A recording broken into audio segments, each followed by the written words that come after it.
Welcome to the Movie Draft Podcast. I am Ethan Simeon. Today I am joined by three wonderful guests. First up is Brian Sudfield. How could that be profitable for Frito-Lay? Can't make me laugh right away. That's Brian. Brian, that's like against the rules. Next up is Des. Hello. And finally, Danny Jarabek. Happy to be here. Thanks for having me, Ethan. And today we are drafting movies from the year 2018 in a regular style draft. We have done 2010, 2013, 2015, 2016, 2017, and 2019. Now we're doing 2018, which means we just have 2 more years in the 2010s, and then we will have drafted every single year in the 2010s. Originally, there was going to be 5 of us. There was going to be a rekindling of the 2017 movie draft, a draft that was so iconic and so important. All of you demanded to be back to draft 2018, and I acquiesced to your really powerful decision making. And unfortunately, Sophia Simonella could not join us. So we are shattered. We are a shattered unit, and it's not ideal. Is that the first time that on a podcast your cast has my cast scheduled another podcast? I think it is. You know, actually, as pods have gone on, we've been getting better about being like, ooh, that's a great idea about halfway through the pod.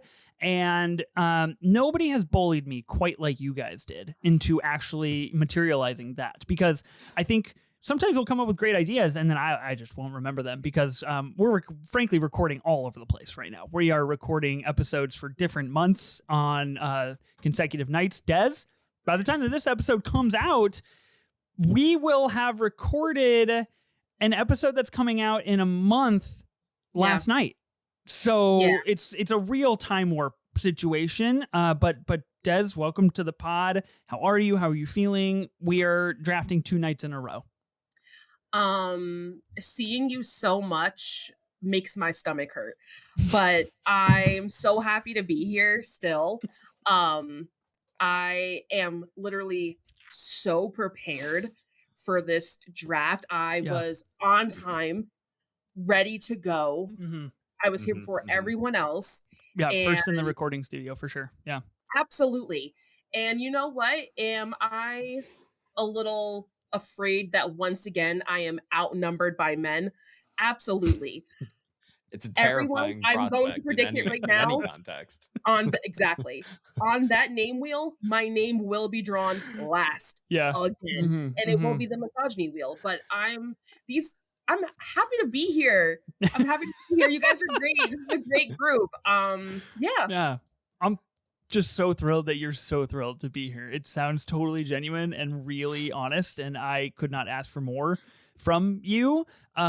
So Brian, Danny, we had briefly discussed this before we started drafting and recording.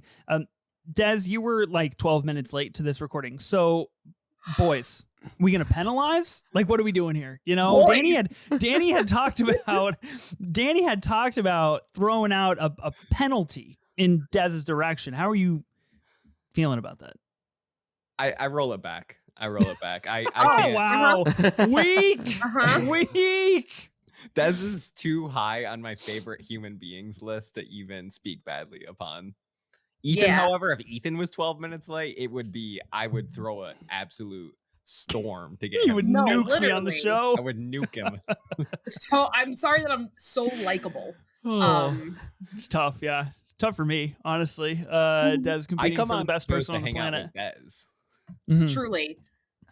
Yeah. Well, I just want Sophia to know if she's listening to this pod, she's missing a great time because this is already shaping up to be a really great episode. Brian, welcome back to the pod. How are you? You won the 2017 draft, and you're here to defend your belt, I assume. We'll see if I'm able to win twice in a row. It's still crazy that I even won that draft, but I guess the Call Him By Your Name Hive came in clutch and everything. But I made a joke online, and I'll say it again. I like to think that the people saw the word T2 on the list and thought it was Terminator 2 that they were voting for, not Trainspotting 2. But you know what? I'm pretty proud of myself there. I'm shocked. we all know it takes a duper to recognize one, right, Ethan? Yeah, real recognize real. We're just trying out different strategies every time. What's wrong with that? Whatever you got to do. Brian, your team was Call Me By Your Name, Logan, Mother, Logan Lucky, The Beguiled, and T2 Trainspotting. I feel like I said this maybe on another show that either has come out or not come out. I frankly can't remember. It could have been a Rolling Tape podcast as well.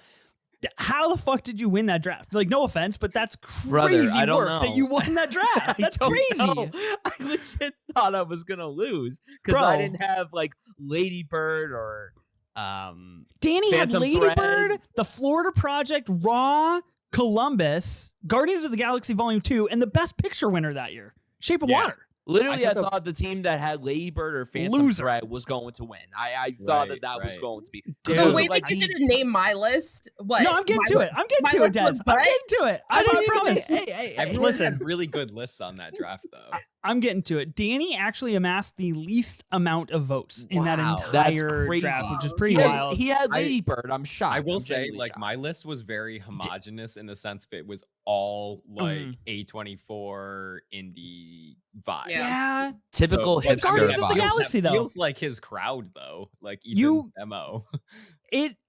Des, your team, Get Out, The Killing of a Sacred Deer, Coco, Girls Trip, A Ghost Story, Baby Driver, arguably the strongest team out of anybody that drafted. Ghost Story, I can't believe that. A Ghost Story in drama is a crazy pick. Sophia not here, but Sophia had Phantom Thread, Dunkirk, Okja, The Big Sick, The Lost City of Z, and Personal Shopper. I had Blade Runner 2049, Good Time, Ingrid Goes West, Spider-Man Homecoming, War for the Planet of the Apes, and The Post. I stand by that team as well, and it turns out that I had the second to least amount of votes. So, again, we're trying to kind of rekindle the lightning in a bottle here that we got from the 2017 I don't know how I won. I genuinely don't understand how I won, even though I'm surprised. It's like, it's super suspicious, Brian. Like, I don't know how many emails you had to register on Twitter. I don't know anybody. Crazy you did suspicious. payola. I only know you three people. I don't know anyone else. You hit up. I'm hit checking up your Brian's Venmo. Yeah, he had a bunch of transactions, sending out tons of payoff money. Yeah, that checks out. Yeah, my last Venmo transaction to my father. I Venmoed my father. Goddamn, bought his vote. Danny, speaking of things that we actually can't vote on, the Ari Aster, Robert Eggers, Jordan Peele list. This is a great time to bring this up, and I feel like a couple of episodes in the future that we've already recorded, we kind of brought this up as well in different capacities. But this is the first time that you and I are recording after this list has come out. People not happy. Just not happy. It definitely caught the most amount of social media fire that we've had of any graphic that we've put out, and caught us in the crosshairs of some people really kind of outing themselves and saying, listen, I don't listen to your podcast, and how could you ever rank these movies like this? And to that I say, fucking tune in, because we didn't. Danny and I did not rank those in that fashion. I think about what happened that night daily. And that's an infamous night on my record, because it's crazy. The three of us went into that draft, into a collaborative draft, and all three of us came out not liking what we produced. I don't know how that happened. It's just the nature of the collaborative draft. I mean, it's tough. At this point in time, when this episode comes out, it'll be a couple of episodes old. So it's like actually still pretty fresh.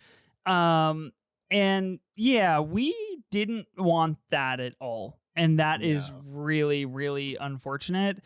Ben just steamrolled us. Like he drove us over, ran us, backed into us like again and again and again. He did. And turn. I crash out a lot on this pod on a pretty regular basis, and I have very vocal, reference responses to things. I still hold fast that your response to Ben putting Nope at 6 is the funniest thing that I've ever had on this pod.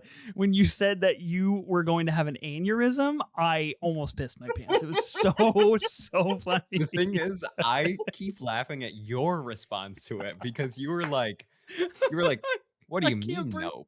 Yeah, you were like, nope. Did you? It's like, wait a second. What does that mean? Oh, crazy my God, times. I think about it often. That was a really infamous infamous episode. Well, let's hope that our teams can be a little bit more respectable here tonight on the 2018 movie draft. I know we're not collaboratively ranking anything and not putting together a singular list, but we will all individually have teams that we're going for here. So I wonder how those will turn out. 2018, pretty stacked year for movies. I feel like we're going to get to talk about a lot of big movies, a lot of important movies, a lot of movies that perhaps haven't aged the best in the culture. I'm really curious to see like where we stand now at the end, nearing the end of 2025, and the state of movies compared to what it was in 2018, and the things that we liked, the things that we wanted to see, the things that dominated the box office. I think this conversation will be really good and allow for really interesting takes. Brian, who were you in 2018? What did movies mean to you back then? What were you up to? I was a sophomore in college going into my junior year. I was doing a whole bunch of student films. I made a short film as well that has since garnered like 40,000 views on YouTube after being re-edited, recut, submitted to a couple festivals. So we'll have to see what happens with that. No, in 2018, I can't quite pinpoint what exactly it was I was doing besides going to school and everything and hanging out with people and just having the time of my life and everything, and having a whole bunch of my own crash outs during that time and everything. But no, in terms of the movies, I mean, I was going to the movies regularly. Would go frequently to the Claridge Theater in Montclair, which Des, I'm sure you know of, obviously, and everything. Yes. Amazing theater, just always will forever be my favorite theater in the entire state of New Jersey. When there's so much, and MoviePass was also still a thing when 2018 began, and then halfway through 2018, MoviePass is like, no, fuck all of you, we're done, we're crashing out, and thus AMC A-List became a thing, and I've been a member literally since the beginning with A-List. 7 years of having it. It's absolutely wild that it's been that long since it even launched. But no, to go off of the whole movie discussion, yes, there are definitely some movies that haven't aged the best because of the culture, whether it's what the movie tackles or possibly who's involved with the movie. So it'd be very interesting to see what movies we draft today. I think overall it is a very good year for film. There's a lot of really, really great films. In terms of the Oscars, however, it was a pretty bad year for the Oscars. A lot of the great films that came out in 2018 were not even nominated for Oscars, which is disappointing because you look at the wide array of movies that came out that year and you're like, how did this not get nominated for the Oscar? But of course, we had the Green Book and we had the Bohemian Rhapsody. It's like we really fumbled the bag big time when it comes to the awards. But this is obviously not an Oscar pod. This is a pod about 2018 in general. And it was a good year. It's a very good year. Great year, honestly, for film. Just not a great year for the awardsy type movies. Because the ones that actually deserved recognition didn't even get it. Yeah. You know, I feel like that's a sentiment as we get towards the late 2010s, is this idea of the movies that deserve to win or be nominated definitely were not, and the things that are forever kind of culturally imprinted as the wrong choice have kind of gotten us to where the Academy is at today in 2024, 2025. I haven't seen Green Book. I haven't seen some of these movies from this year, kind of not out of ignorance per se, but out of like, it's pretty low on the list of things that I really need to interest myself in based on the cultural kind of responsibility and the cultural conversation around it. Danny, how about you? 2018. What are you up to in that year? What did movies mean to you? I feel like I'm giving my life story here as I do these back-to-back years. I'm like getting a little bit older every time. Every episode. Just get your age right this time. You know, that's the important thing. You need to know. Really critical thing. So like in 2018, I was a toddler. I was starting to take solid food. Just taking your first formulating steps. sentences. Object permanence was well under development. Here we go. No, I mean, I was a sophomore in undergrad. I think this was the first year I took a film class in college, which was like my eyes opening to the world. I had this amazing professor who became a really great mentor during my time in undergrad. And she kind of ran like a little club where she would have like a small group of people and we would watch something that was selected from the Criterion Collection, which I didn't even really understand what that really meant at the time. Obviously, that's become a huge part of my life now, and I have my own collection of Criterions and everything. But yeah, I was just like really kind of dipping my toes into it, starting to watch international movies that were really just sort of exploding my belief system about what film was and what it could be. And yeah, so I think just a lot of discovery. And unfortunately, I do think 2018 is actually a pretty good year for movies overall. As I was preparing, my lists for each category were a little bit longer than they were with a couple of the other years that I've done on here. So I think there's actually a plethora of really interesting options to go with for this draft. Unfortunately, 2018, what I'm left with is the absolutely abhorrent stain on the year by the Best Picture winner that the Academy Award selected. It's just a massive pile of shit that they decided to choose Green Book to represent 2018, and I will never ever be okay with that decision. It's my angriest Letterboxd entry, I think. Ooh. I was so bad. I gotta check that out. And just vented on Letterboxd, and it still stands to this day. So yeah, it's obviously highs and lows. There's highs and lows to every year. But overall, there's a lot of good movies here that I'm very excited to talk about. It's just that, that one demarcation right at the top with the best associated with it that unfortunately lives on a little bit. Yeah. Can I just say your review starts off and it says, God, what did I write? It says, I'm so angry right now, I don't even know where to start. No lies detected, Danny. You were very angry when you wrote this review. Indeed. And you edited it later and you made an addition to your review, adding to the madness. Really good work from you. Yeah. The Best Picture nominees, obviously Green Book wins. We have Black Panther, Black Klansman, Bohemian Rhapsody, The Favorite, Roma, A Star is Born, and Vice. Frankly, all better movies from what I have heard, from what I have been told. Des, 2018. Well, actually, hold on. I did want to say one other thing about Danny.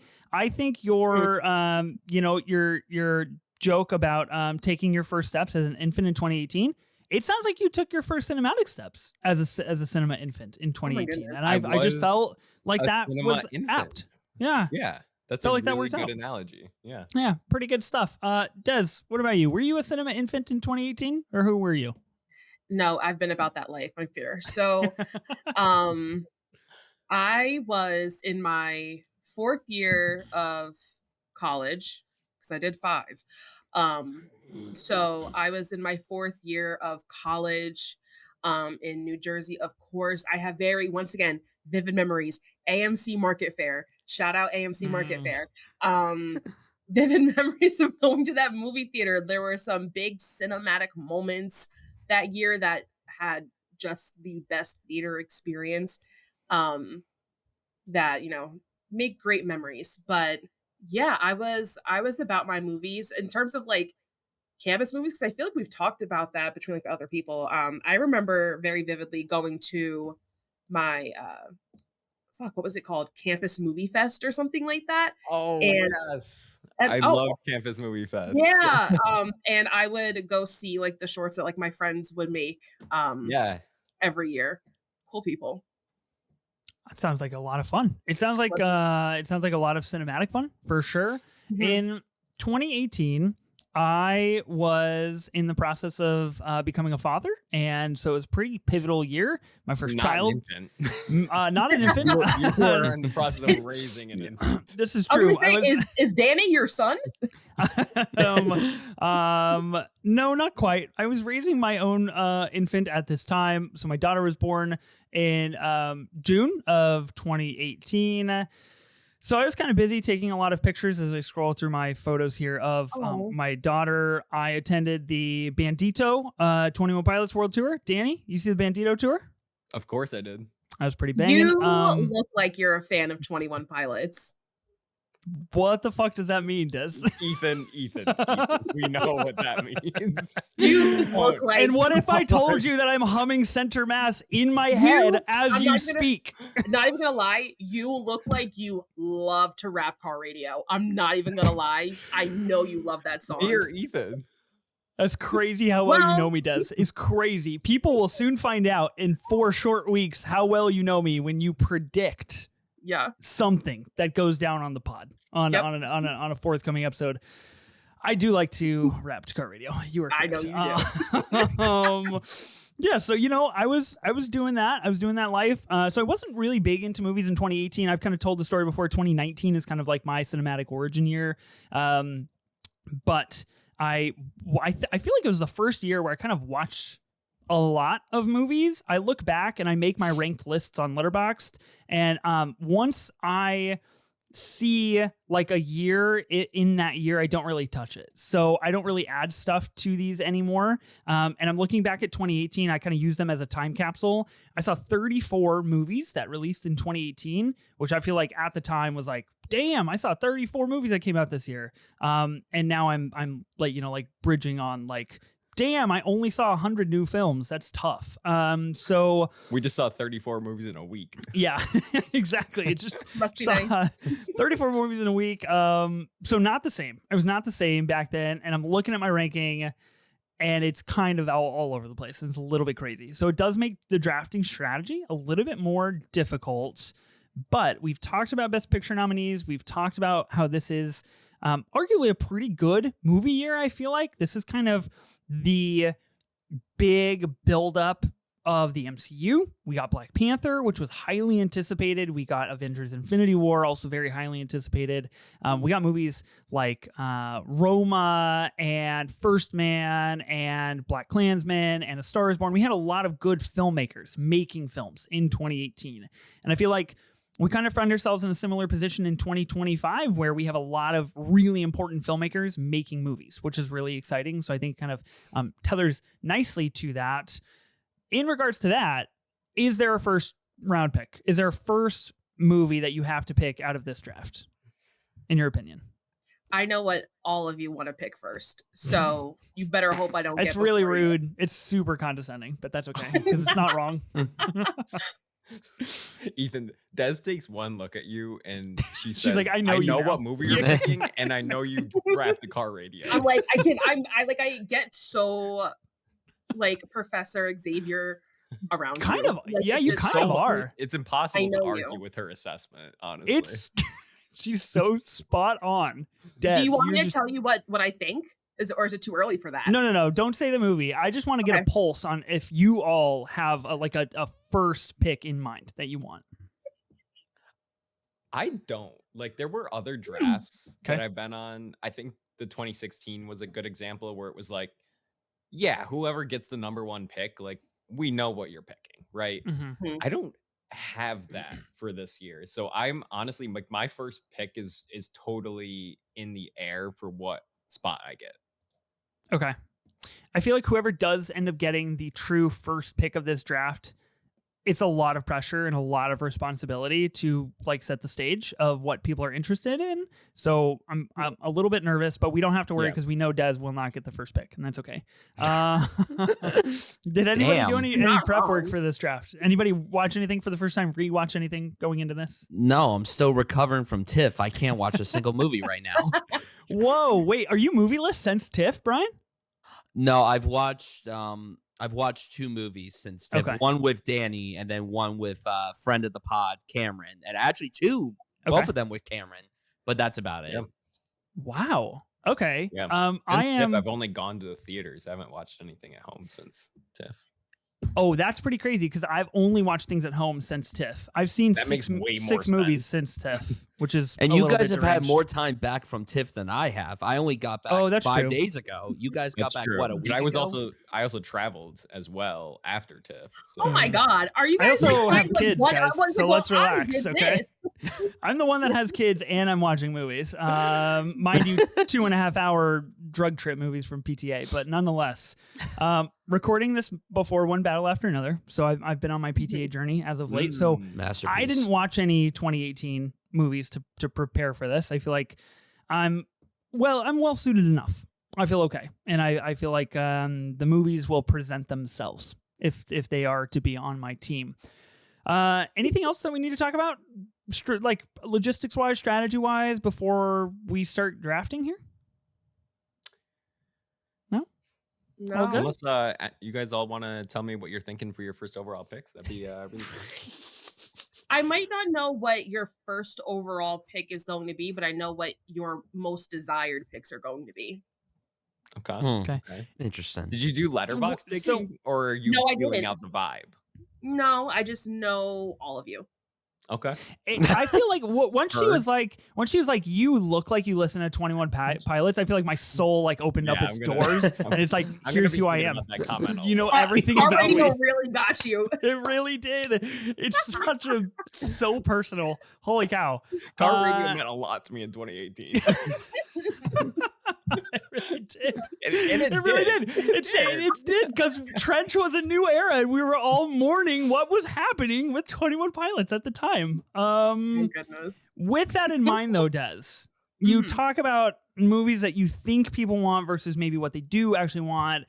Do you find yourselves in a situation of heart versus head here? Because I find myself going into this draft a little bit heart versus head. There are some movies that I know that I want that probably won't resonate with a lot of the voters. So I find myself torn. I feel like I kind of always go into this trying to like balance the two a little bit, but I feel like I always just kind of wind up going with the things that mean the most to me, and hopefully the people like it. And if they don't, then I know that my choices still sit right in my heart. Yeah, I'm in the same boat as Des, to where I try to go into these drafts, balance it out and everything. Like I'm well aware that some of my hard picks won't garner a lot of votes, but if it comes to a situation where I do end up drafting just hard picks, and it's a win for me. I mean, again, like I keep saying, the reason why I was shocked, one of the main reasons why I was shocked I even won 2017 is because I picked some films that I didn't even think anyone was going to care about. Like when Trainspotting 2, T2 Trainspotting was on a list, I'm like, no one's going to care about that because nobody has seen that movie except for me. So, naturally, I don't know how this draft is going to go, but you're not helping your voting case, Brian. You're not helping the fact that you might have rigged the election. Just I did not rig anything. Stop. Okay. Stop the count, man. Yeah, whatever he says. Goddamn. God damn. Leave me alone. Fuck. Okay. Well, if all of you guys are going to go for your heart, I guess I'll go for the votes and hopefully win. It sounds like a pretty easy, slippery free path for me, but we shall see. So we are drafting movies from 2018 in a regular style draft, meaning in order to be eligible for this draft, a film must have seen at a minimum a limited theatrical release in the United States in 2018. I'm super curious if this is going to be a point of contention here on this episode. Next week's episode, the 2005 auction draft, I believe some points of contention when it comes to release years, and is generally a point of contention when we do a year draft. So we'll see what amounts out of that. We are going to be each drafting teams of 6 with specific categories. We're going to be going snake style, so drafter A, B, C, D, back up the order all the way until we have all drafted. The categories are our standard regular categories we do for a regular draft. That would be drama, comedy, action, horror, Oscar nom, box office of $100 million plus domestically, and wild card. Of course, with the Oscar nom, we are in fact talking about the 2019 Academy Awards that included the films of 2018. Any questions? We all good? Can you put my name on the spinner twice? I feel like I should get a little something. Probably not gonna do that. Okay, seems pretty unfair, but that's okay. Yeah. I respect you asking, honestly, and seeing if anything was possible. But hey, Sophia kind of broke the mold of just straight up asking for something. It's true. And it worked. It worked. Panned out. You never know if you're gonna catch me on a good day. So I won't listen to you guys. Well, it doesn't get more simple than that. That's for sure. Okay, let's draft. Let's start the 2018 movie draft. I'm sorry. That really undid me there, Des. God, you're in a fucking tear on this episode so far. When Holy isn't cow. Des on a tear, though? It's We haven't true. even started drafting yet. We're just It's hanging true. out. It's true. Literally, I think 40 minutes of my hanging out. my espresso is starting to kick in as well, so I'm really feeling the joys of being fully fueled here, fully Yes. juiced. Okay, Sabrina Carpenter. Yeah, do what I You can. love the Carpenter too. I like her new album. I think it's pretty good. Okay. All I right, love that. let's draft. Let's begin the 2018 movie draft here on the Movie Draft Podcast. I am going to pull the spinner. As we can see, totally fair. We all have a quarter of this spinner. Anybody hoping to go first? I know we just talked about, going first. Yeah. Des wants to go first. Okay. I don't want it. I I don't know what I would do with it. maybe Let's maybe that'd be go. fun. Let's do it. Let's click No the whammies, spin. no whammies, no whammies. See what happens. Oh, God Danny, Danny, what if you donated that great. spot to me? What about are there spot negotiations? Interesting. Not something that has really formally been explored, but something I think we could do in a I second. think it's fine. I think I'm okay. You want to walk Oh, it back? Actually, no. you know what? It might be fine. Des, It might you be wanna okay. trade? Oh no. Wait. I do still want to trade though. I'm not Okay. gonna lie. Okay, so Danny does go first for those that are only listening and not watching the video. Des is going to be going second. The first time Des has never been Oh, last, which is really exciting. no. That's not true. Ah. Brian, you wanted number 3? You're gonna pick the film that I want the most. I just know it's gonna happen. Really? Really? I think so. Huh. It's So so interesting. Over. I don't. It's I so don't think. over. I haven't been at the turn as Okay. in It's last and over. forever. The turn is so good though. Like the turn is so fruitful. It can't be. It's not always good, but there are times true. where it works out. I just never have two okay. decisions made at Ethan I and barely have Brian. one. Are you guys Yeah. scared that I'm ahead of you and I know what you're gonna pick? 1,000,000%. Yeah. I wouldn't say 100%. that I'm scared. Ooh. I just think I don't think you're gonna I'm take frightened. the film that I want. Ethan, I feel like is likely going to take it. See, I don't think you should think that because I don't after all that I've shown of myself of knowing someone, I don't think you should doubt me. Mm.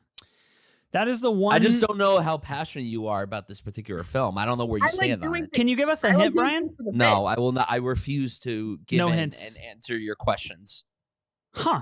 Let's just start I'm drafting. so curious what this is going to be. Okay, so Des, to your question of trading spots, I will not allow it. That is part of the Ugh, fun of the chaos of the spinner. So we're going to stick with our spots. Danny is going to be how going did first. this happen to me? Des, you're going to be going second. I will be drafting third, arguably the worst spot possible. And Brian, you're going to be at the turn, so you'll get 2 picks in a row. Let's start drafting. 2018 movies in a regular style draft. Danny, kick us off. You got the number 1 overall pick. This is crazy because 2 minutes ago I said I didn't know what to do with this, and we're Yeah. here, and I still don't know what to do with it. You'd be a moron to not You- just draft a particular film Yeah. right now. You would be I think there's an a- absolute idiot if you don't draft. Better be this careful film. what you draft, Danny. There is a clear number 1 get the votes pick here, in my I opinion. think there's a clear number 1 Careful. vote. Get the votes pick. I agree. I hope I'm on the same page as what you all think I'm it is. really curious. I also gotta say it doesn't feel like a me pick, and so I'm at. Oh, It wouldn't be yeah. a Danny pick if you went with the one that gets the votes. Right, and that's what's really gonna hurt me because I have to wait. Hmm, I have to watch 6 movies go off the board it's true. Yeah. that are probably gonna be the me picks, right? Mhm. So this is it's an internal crossroads for sure, but I'm gonna play smart here, and this is the category that I have typically strategized to just leave for the end because I haven't been super enthused with the potential selections in the past, and so I'm just gonna change my strategy a little bit, make sure I get the one in this category that really matters. And so I'm going to go with box office, and I'm going to take Spider-Man Into the Mhm. Spider-Verse. That's the pick. That was the pick that I was alluding to. 100%. I do really, really like this movie, and it's undeniable what it has done for animation, just art styles of movies in general. So I think this probably, if you're gonna say there's a particular vote getter with a number 1 overall pick, I think this is probably it. And I do love it. It's just not my favorite. It's not in my like favorites because I'm not as much of a superhero fan in general. But this is a huge pick for you, by the way. For people that don't know, like the Danny anti-MCU lore, this is fucking big. I know. And that's the internal crossroads. I mean, but it's kind of undeniable. You kind of had to it is. Once I got the 1 pick, I think. Mm-hmm. I agree with you. Undeniable what it did for animation, for the culture, for, I think, the time that it came out, which is really interesting because we find ourselves continually getting news that the 3rd and final Spider-Verse movie continues to get pushed and pushed and pushed and pushed. Into the Spider-Verse came out at the pinnacle of the perfect time, and when people were eating up MCU, superheroes, animation, family stories, and family films. This is a huge box office year for movies that are kind of like, I guess not technically like 4 quadrant, but they are like every person in your family can find an interest in this film and you can just all go together. And I think Into the Spider-Verse is that. This movie's awesome. Good pick. Any Spider-Verse thoughts? Brian, is that what you thought he was going to pick? No. I didn't think that at all. It's a great first pick to kick off the draft because that movie is absolutely excellent. And it's a great pick, and I think that box office is a good spot to put it. Obviously, there's so many other places that you could put it. It won the Oscar for animated feature that year, which I think is a really sick winner in that category. They could have gone with the most cliche tug at the heartstrings movie, but instead they went with this fucking rad animated film. Like, I think that that's a really inspired win.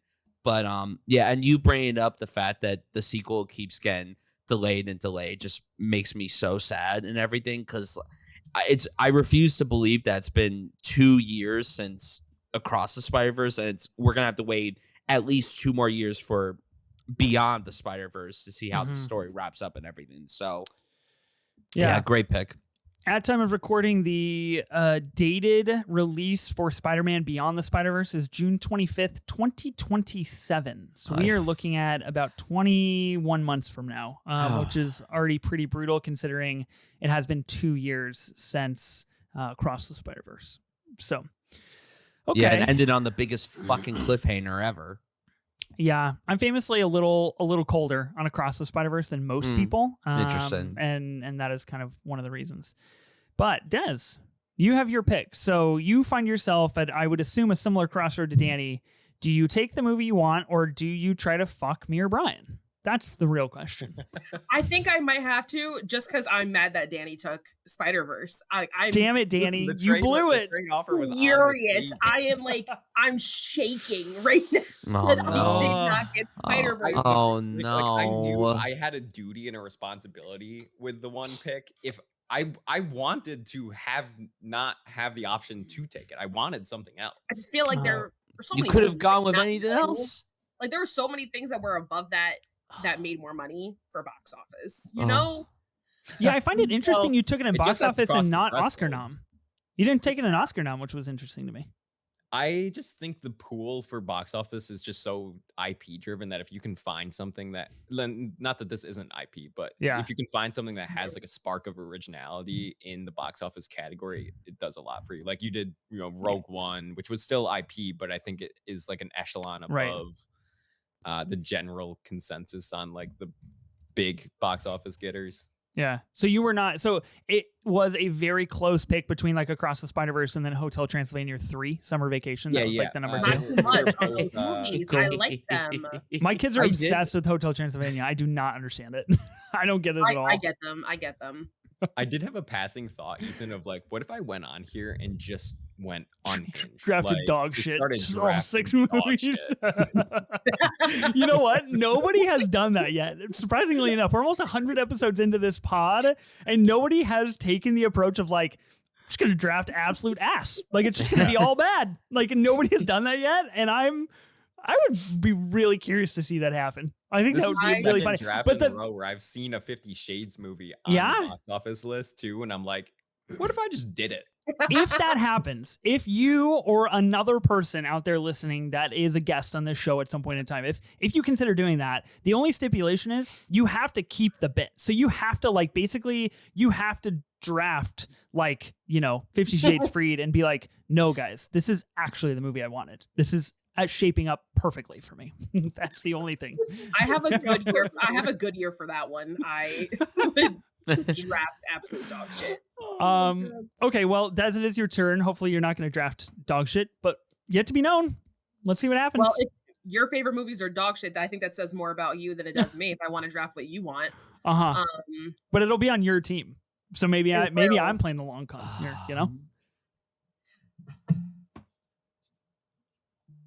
What are you going to take? I'm going to take... Brian's wincing, not thrilled about where this is going to go. No, you guys are going to be fine. I'm going to go for box office. I'm going to take Black Panther. Okay. Okay. It made so much money. It was the highest. Yeah. Phenomenon. Yeah. It actually, domestically, I don't know what the worldwide was, but domestically outgrossed Infinity War. Okay. Shots fired at Infinity War, but that's okay. Whatever. Well, made $700 million domestically. I just stated a fact. Crazy. So it makes that's crazy. 1.3 worldwide. I'm happy to at least get Black Panther. At least one good solid Black movie of the year. One of them. There's some other really good options too. There are. I have some. I have a lot of movies on here that are tread carefully. Because I didn't want it on my team. I have a feeling I know what it is. Well, yes. But I don't know. This movie really changed the game. I do remember everyone kind of like dressing up to like go to the movies and just like obviously like Wakanda Forever like did like a number. And I think one of like the really like influential scenes from the movie is when they're in the museum and they're looking at all like the stolen art and just kind of like going like based off of that. I don't know. It was pretty incredible. Angela Bassett, Sterling K. Brown was in that. Forrest Whitaker, like cast is stacked. They got everybody.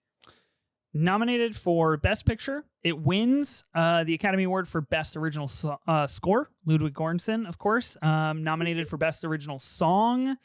Nominated for Best Sound Editing, nominated for Best Sound Mixing, wins Best Production Design, and wins Best Costume Design. Ruth E. Carter, of course, pretty famously one of the very best in Hollywood, working right now.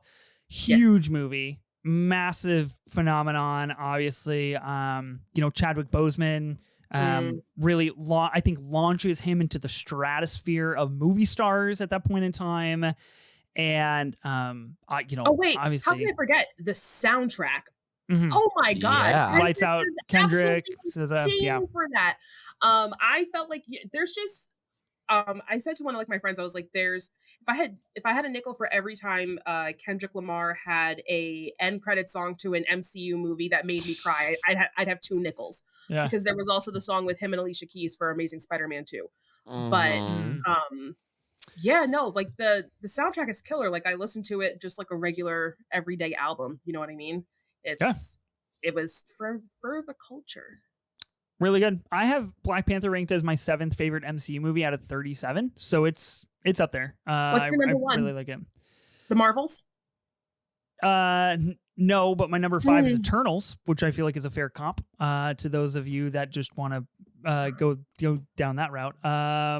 No, 3 of my top 6 are occupied by Spider-Man films. So if that tells you anything about how I feel about Danny taking Across the Spider-Verse, that'll. Well, is it MCU or like Marvel comics made into movies? No, MCU proper, like the MCU. Yeah, for sure. And Thunderbolts up there at number 9. I think that's a shout. So interesting. Anyway, Black Panther, really good. I think the final act, of course, does get a little CGI messy, but boy, that monologue from Killmonger is just miraculous, right? Michael B. Jordan is like frankly, that's like top 3 MCU performances. That's very high up for there. I don't think we'll ever see that space be occupied by something quite like that again within the MCU. Okay. His wig was crazy though, but you know what? We move on. we move on. Do what we can. Okay, so that brings me to my pick, and unfortunately, I'm gonna follow in suit to what all of you have been doing here. So Black Panther off the board for Oscar nom. It's off the board for box office. I'm just updating my short list here. In box office, I'm going to be taking my number 1 MCU movie, my number 2 MCU movie of all time, Avengers: Infinity War. This movie it still holds to me. I still think it is, frankly, a pretty miraculous piece of filmmaking and what they were able to achieve. I think it is really fucking funny that it loses best CGI to First Man, which I think is great and really cool from the Academy, but I think it's really funny considering the Russos are behind Infinity War. But to me, it's just like, I don't know, everything works. I will never not love Infinity War and Endgame, and I rewatched the entirety of the MCU going into kind of the newer phases that we've been getting with Thunderbolts and Fantastic Four, and I kind of re-upped. And I revisited Infinity War and Endgame, and there's still the magic to me, for sure. I remember watching Infinity War with my brothers in a theater. They came up to Portland. They drove 3 hours to come see this movie with me. We saw it at like a 9 p.m. screening on IMAX, and we all went back tomorrow morning at a 10:30 a.m. screening because we were like, holy shit. Like that movie happened. And I know when you get 15 minutes in this movie and they drop the 5 years later, what is it, 7 years later, something like that. We were just flabbergasted. And I think it takes some big swings for the MCU that ultimately pay off for me. I think Infinity War has gotten better and better for me on every single rewatch. When I saw it the first time, I was a big fan of it, certainly, but I felt like I was a little underwhelmed, especially with the way that it wrapped up. But I admired the fact that it ended on a huge swing, like what they did with that ending. I mean, that was a pretty big deal, and everybody was talking about that nonstop for weeks and months and everything. That's back when people actually loved going to the movies and everything. And, it's so sad about how the movie theater scene has gone since then. But yeah, Infinity War is great. I feel like Infinity War, like a lot of people are like, oh, Endgame is the superior movie. To me, they're kind of neck and neck. And I think when you watch them together in one, it's a nice double feature and everything. They pair together so beautifully. So I'm just glad that Ethan went with that film, because I really thought he was going to go with the film that I was going to pick first. Oh, that's interesting. The last thing I want to say on Infinity War is kind of in the same vein of Black Panther. And I guess I wanted to use this as kind of a hub, because there are not many years where we can talk about like what MCU and superheroes used to give us at the cinema and the movie going experience. I think like what they did with Thanos and Gamora, and having this like, did you do it? Yes. What did it cost? Everything. It's the same as what I said in regards to Killmonger, right? Like, I think the idea of the themes that we were tackling in the MCU at that time were just far and away much more deep and thematically prescient than some things that we're doing in Fantastic Four, which is like, babies. And it's a little bit different, which, motherhood, I stand with you, but let's do a little bit better, MCU. So anyway, I have a question. Do you guys think Thanos was valid? Was Thanos right? It feels like a sensitive time to answer that question, to be honest. The question's obviously not just black and white, but it is by far one of the more like logical, rational villains that kind of has a point, and that's what made him so great. Yeah. Also, his gold armor's fucking sick as hell. Get the hell, his double-edged sword? Come on, that's cool. Okay, Brian, it's time for your pick. I think your movie survived, if I understood correctly. It did indeed.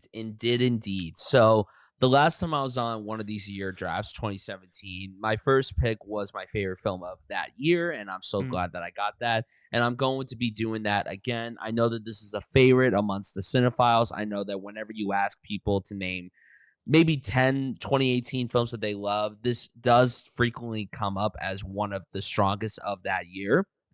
And I'm going to go with First Reformed. Fuck you, Brian.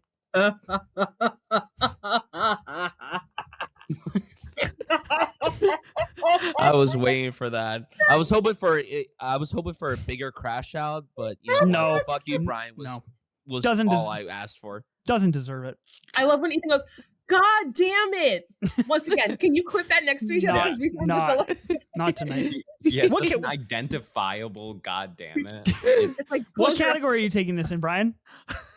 Let me give my spiel and then I'll say what category. Can't take it in box office like the rest of us. No, it will. Unfortunately, it's yeah, not take it in big I'm an enough to asshole be- category. How about that? Asshole category. He had 2 picks. He was never gonna let this go.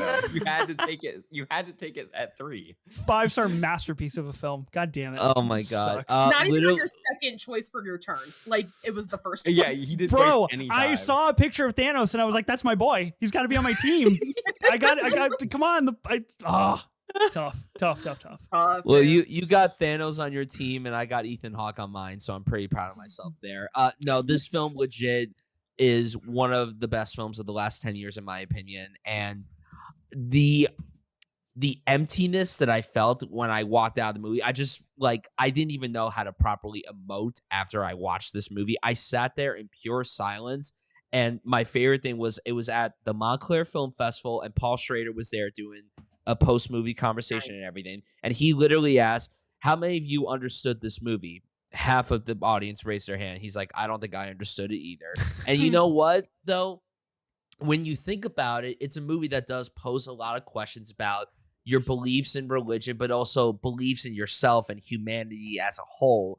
And the fact that this movie presents these very deep topics and honestly tackles them in a scarily realistic way genuinely surprised me. And I didn't think that I was going to get that with this movie, but I love it over. Why is Des laughing? I'm sorry. It's so funny. It's like Ethan wanted that movie. I mean, Brian's like 2 minutes into his monologue about this film and you're still laughing at me. He could have taken it. He had oh my god. I'm shocked Ethan didn't take it. Damn, you don't respect men either. That's crazy.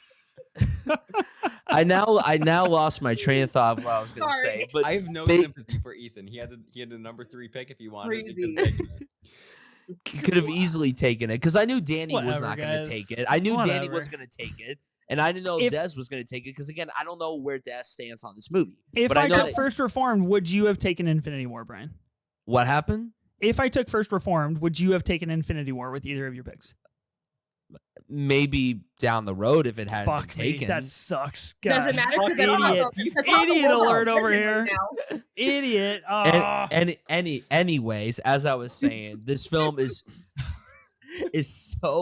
so fucking depressing, and the images in this movie freak me out, and Ethan Hawke's performance straight up is one of the greatest performances I've ever seen, to the point where he literally devoured every single Best Actor nominee that year and contender. And the fact that all of them got all these award nominations, and then to watch fucking buck teeth, fake teeth, Rami Malek steal Ethan Hawke's Oscar will always sit badly with me. It literally disgusts me that Ethan Hawke, who has given so many incredible performances, so many career-defining performances, he didn't even get recognized for what arguably is the best performance of his entire career. And, everyone could say what they want about Paul Schrader. I'm not a big fan of him as a person. I really cannot stand him. But I will say that this film is so incredible, and I love it so much, and I wish it got more accolades and more attention. But the category that I'm going to put this film in is indeed Oscar nom, where it did get nominated for Best Original Screenplay, which I'm glad that the Academy watched the movie, but I wish that this wasn't the only nomination that the film received. So yeah, First Reformed, incredible stuff, and one of my favorite images of the past 10 years is when he's just walking and then the sky is purple in the background. That's honestly one of the most iconic shots, I think, of the past 10 years. So yeah, First Reformed is my first pick. Does anyone else have anything they want to say about First Reformed before I move on to my next pick? I think it's crazy that they would nominate a horror movie like that, Okay. Okay. Let's all relax for a minute. Let's just take a beat. I didn't say anything about it being a horror movie. Okay, I can't even deal with this right now. Ethan, that's what happens when you live up to the top line of your shirt. If you weren't being boring and taking Infinity War, maybe you would have. I know. I have to camera frame. I have to fulfill the prophecy, right? Like I had to go with Infinity War. Oh my god. Boring. I mean, the MCU movie over the art house, art house masterpiece. God damn it. I mean, Brian, you mentioned Rami Malek wins Best Actor this year. I just think in general it's kind of a dog shit category outside of Bradley Cooper and A Star Is Born, of course. But like Willem Dafoe at Eternity's Gate, I've not heard any single person in my life ever mention that movie. And I think that's, too bad for Ethan Hawke and First Reformed. Yeah, perfect movie, masterpiece, probably the most depressing thing that's ever been made. And, not the last time we'll talk about First Reformed in the next 4 weeks. October's coming up. Horror season, so anything's possible on those. Ethan, was this the one you tried to draft on the 2017 and we clocked you for the wrong release date?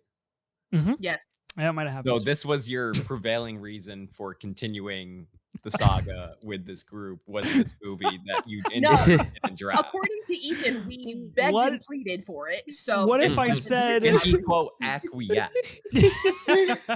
What if I said I forgot that that was my thing? What if I forgot I was supposed to draft this movie? I think Ethan Hawke pretty phenomenal in this movie. Of course, it's it's a funny meme, but I do think it kind of encapsulates the film as a whole. Like when he says, "Well, somebody has to do something." I wouldn't recommend watching First Reformed maybe for the first time right now with the things that are happening in the world and on the planet. I don't foresee that going well for you. But if you've seen it, you know what you're getting into, and you can just watch it for an 8th time. You'll be good. Don't worry.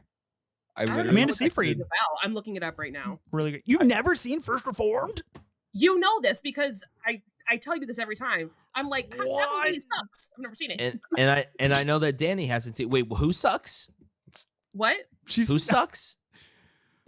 I thought you said don't someone you sucks. have another movie to talk about? Yeah, I thought we were moving on. I'm just filibustering. Why are we belaboring the point here? First Reformed, we get it. Filibustering. Oh my god. Okay. God damn. I'm sorry. I just wanted to talk to my friends more. Okay, I apologize. All right. Next up. Sucks. In the category of horror action, I'm going to take. It would have been funny to put it there. What it. Well, talk about an action film. Holy cow! If I put First Reformed in horror action, I wouldn't even be able to draft this movie. Actually, no, that's a lie. I could have drafted Wild category. Okay. Anyway, in horror action, I'm going with my favorite action film of the 2010s, Mission Impossible: Fallout. Wrap it up. The draft is over. Brian's fucking locked this one up. God it's damn crazy it, how bro. Ryan drafted Ethan's draft better than Ethan's drafting Ethan's draft. Those are my 2 movies. Like those are mine.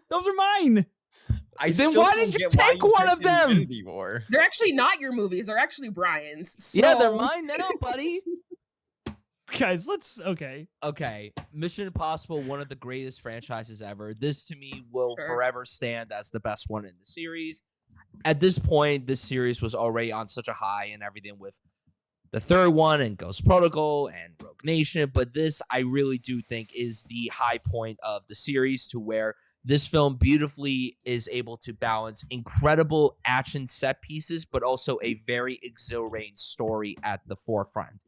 Most blockbusters nowadays focus so much on the scope and the style, but never the substance. And I think what's so great about really a lot of these Mission Impossible films is that they're able to balance that out. They're able to be these incredibly awesome popcorn entertainment, but then there's also a really great story at its core. And, we've talked about it many times, and I'm sure Ethan has brought it up on this pod, and many people that have come onto this pod have also brought it up. The work that Tom Cruise and the team behind these films puts into all these is just really out of this world. And the stunt work here is incredible, and Henry Cavill, just amazing villain work in this. The arms, just monumental stuff and everything. And one of my favorite things when it comes to talk about this movie is when Danny had watched this for the first time right before Dead Reckoning came out. And he was like, First Mission Impossible, it's fine, but Fallout, bruh, Fallout, fucking good. And it's really extraordinary, and it's really incredible that when this movie came out, I genuinely thought it was just going to be liked by the mainstream audiences. I didn't think that critics were going to warmly embrace this movie the way that it did, to the point where even fucking David Ehrlich put this in his top 10 of the year. Mm-hmm. And that says a lot about that fucking guy. Like, so it was very, very shocking to say the least. But I'm on record. I'm very anti David Ehrlich, but I do love his end of the year videos. I think they're masterful works and everything. So, okay, David, I do not stand with Brian. You are although he's invited on this show. Coming back because of how much he loves One Battle After Another. He's coming. He's going in the right direction. But anyway, Mission Impossible Fallout. Masterful action film, to me the best of the decade, and it's gonna go in action horror for me. This is so funny. So that's cool. I think it's really interesting. People might vote for that list thinking I was thinking that. But the thing is that Brian has not thought of. People might look at that list and think, Ethan's back at his shenanigans again. Guess I'm not going to vote for him again. And then they bump it up to the guy that's like, yo, Infinity War goated. You know, thumbs up we'll on the we'll see about that. So a couple things that I wanted to mention: Mission Impossible Fallout. I think Solomon Lane and the kind of Lark kind of B plot storyline, I think, is some of the very best stuff that Mission Impossible has ever done. I think the Fate Whispers to the Warrior, a storm is coming and the warrior whispers back, I am the storm, is marvelous. Fallout kind of works in conjunction with the movies that come before it, with Ghost Protocol, and I think obviously they tried to re-encapsulate that with Dead Reckoning and Final Reckoning, and it didn't quite work in the same fashion. The one thing that I found really fascinating when it comes to the box office of this is Mission Impossible Fallout makes $220 million domestically in 2018, a year that saw another Jurassic World film. 2025, we saw Mission Impossible Final Reckoning makes $197 million domestically in a year in which there is also a Jurassic World film. So I find that interesting, talking about kind of the trajectory of those franchises, those IPs. Jurassic World is, if Danny was looking to draft dog shit, I would suggest maybe the next literally the dog shit films outgross both of these films, which is ridiculous, but tough. Unfortunately. Fallout, really, really, really good. My favorite Mission Impossible film. So never seen it. Okay, that's wow. Oof. Somebody has to do. Is it your favorite, Danny? Is it my favorite? It's I think I have it like neck and neck with Rogue Nation. Oh, Rogue Nation. You don't really hear many people having Rogue Nation at number one, so that's I think Rogue Nation is slippery number one. Is that the one with Palm in it? No. Rogue Nation is where Ilsa Faust gets introduced. Rebecca Ferguson's character. Okay. I have Rogue Nation at number 3. So Danny, I understand your sentiment on the Rogue Nation train. Okay, so it's back to me. You have drafted First Reformed and Mission Impossible Fallout. So how do you feel right now, Ethan? I'm praying for Brian's downfall. He can only go down from here, honestly. Well, in that case, you're not getting your sweatshirt back, buddy. Oh shoot, yeah. Don't let that impact anything that's happening here, Brian. I did leave my sweatshirt at confused. Des is like, sweatshirt. I left my sweatshirt at TIFF in our apartment, and I am banking on Brian shipping it back to me. It is my 824 sweater. So if anybody sees Brian walking around wearing an 824 sweater, it's not his. It's mine. Yeah, Rob. No one from New Jersey even listens to this anyway. Whoa. Okay. Me from New Jersey. But you don't live here anymore. Not so much. You abandoned me. Okay, so I'm going to go here with what I think is going to be a vote play. This is a movie that has grown in a lot of people's estimations over the last 7 years, has a pretty powerful hive of people that really enjoy this film. Arguably considered one of the last great studio comedies that has been made. I'm going to be taking Game Night in comedy. This movie, of course, Brian referenced it in his introduction, is just kind of lights out, like all the way around. It's unbelievably funny stuff. It's a great idea for a movie, and I think it has aged pretty sublimely. And the Frito-Lay bit I see on my Twitter timeline every 72 hours, which I never I've scoff said that at. in the wild multiple times in the past like month. See, that's what I'm saying. 7 years later, we've got the power. Man. We did our own like version of the Oscars at the Rolling Tape for the year 2018, and I believe, if I'm not mistaken, we actually nominated Jesse Plemons for supporting actor. Put Rachel McAdams in more comedies. That's what I say. Oh no, he died. Lights out in this movie. Holy cow. Okay, I feel good about that. Great film. Seems like nobody has anything No, to say. no. Okay, I love continue. that for you. I'm glad that you think that's something that you enjoy, Ethan. Yeah. You deserve it after that, absolute pummeling that little that I 1-2 punch. God. That little knockout. What do you I like the way that Des take turned to the knockout. Mission Impossible Fallout style. Des, what are you taking next? What are you drafting? I'm gonna take Crazy Rich Asians in comedy. Oh, 2 comedies off the board. Snip, snap. Yeah. Airplane movie of all time. Literally classic. The airplane movie of all time. The airplane movie of all time. I think that I feel like when I think of that movie, I feel like that is the most recent, like, I feel like super big budge, non-white, like rom-com that just feels like, what it feels like a movie. But that, like, it feels like a movie. The scene, the wedding scene. Oh my God. I'll cry right now. I'll cry Incredible right now. Stuff. About it. Oh my goodness. Incredible. Yeah, gorgeous. Is this also low-key a little against my brand because I absolutely hate Awkwafina? Yes. I can't do it with her. Yeah. But glad you clarified that. That's good shout. Yeah, gotta make sure the people know what I'm about. But movie's incredible. What can I say? I feel like I should probably watch that. What is wrong with you? Are you fucking kidding me? You were the one that was like, I haven't seen First Reformed. It sucks. At least I got this movie. You know what I mean? Tough. Okay. Fair. Diabolical. I can't wait to just clip that and just send that. What is wrong with you? At least I got this movie. Oh boy. All right, So Danny, well played. you have 2 back-to-back picks here. We're finally back to you.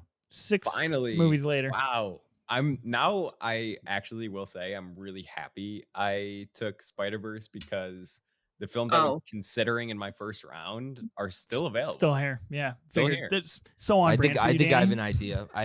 I have 2 films in mind that Danny might take. All right. I am going to go with, let's see. I think I'll play this in Oscar nom.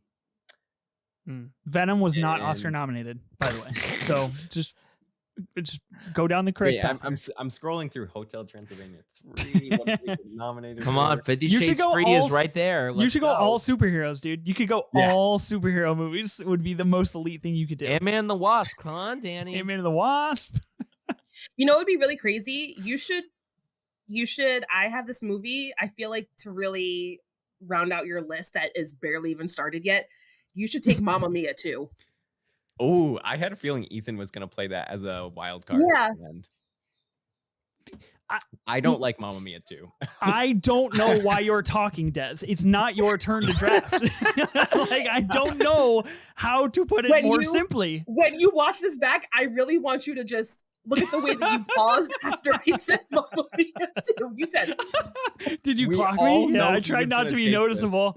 He was going to take this in box office or wild card. I know. You guys are really getting under my skin. I'm really starting to feel the pressure here. If anyone wants to snag that before he does, I personally can't, but Please don't. no. Please don't do it.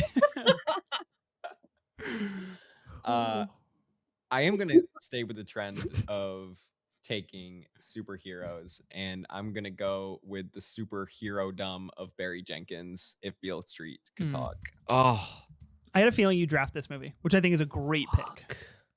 I think this is an extraordinary movie, and I don't think it gets talked about enough. And I think part of that is because of the grandeur that is associated with Moonlight in Barry Jenkins' career, and the sort of, maybe unexpected direction that he's gone with since these two efforts with Moonlight and If Beale Street Could Talk. But I think If Beale Street Could Talk is honestly a really spectacular follow-up to one of the best films of the decade, and that's really hard to follow up. And where do you kind of go from that, achieving that level of stardom that he did with Moonlight under a $2 million budget, all the way to Best Picture with a fledgling boutique distribution company that not really that many people knew by name at the time.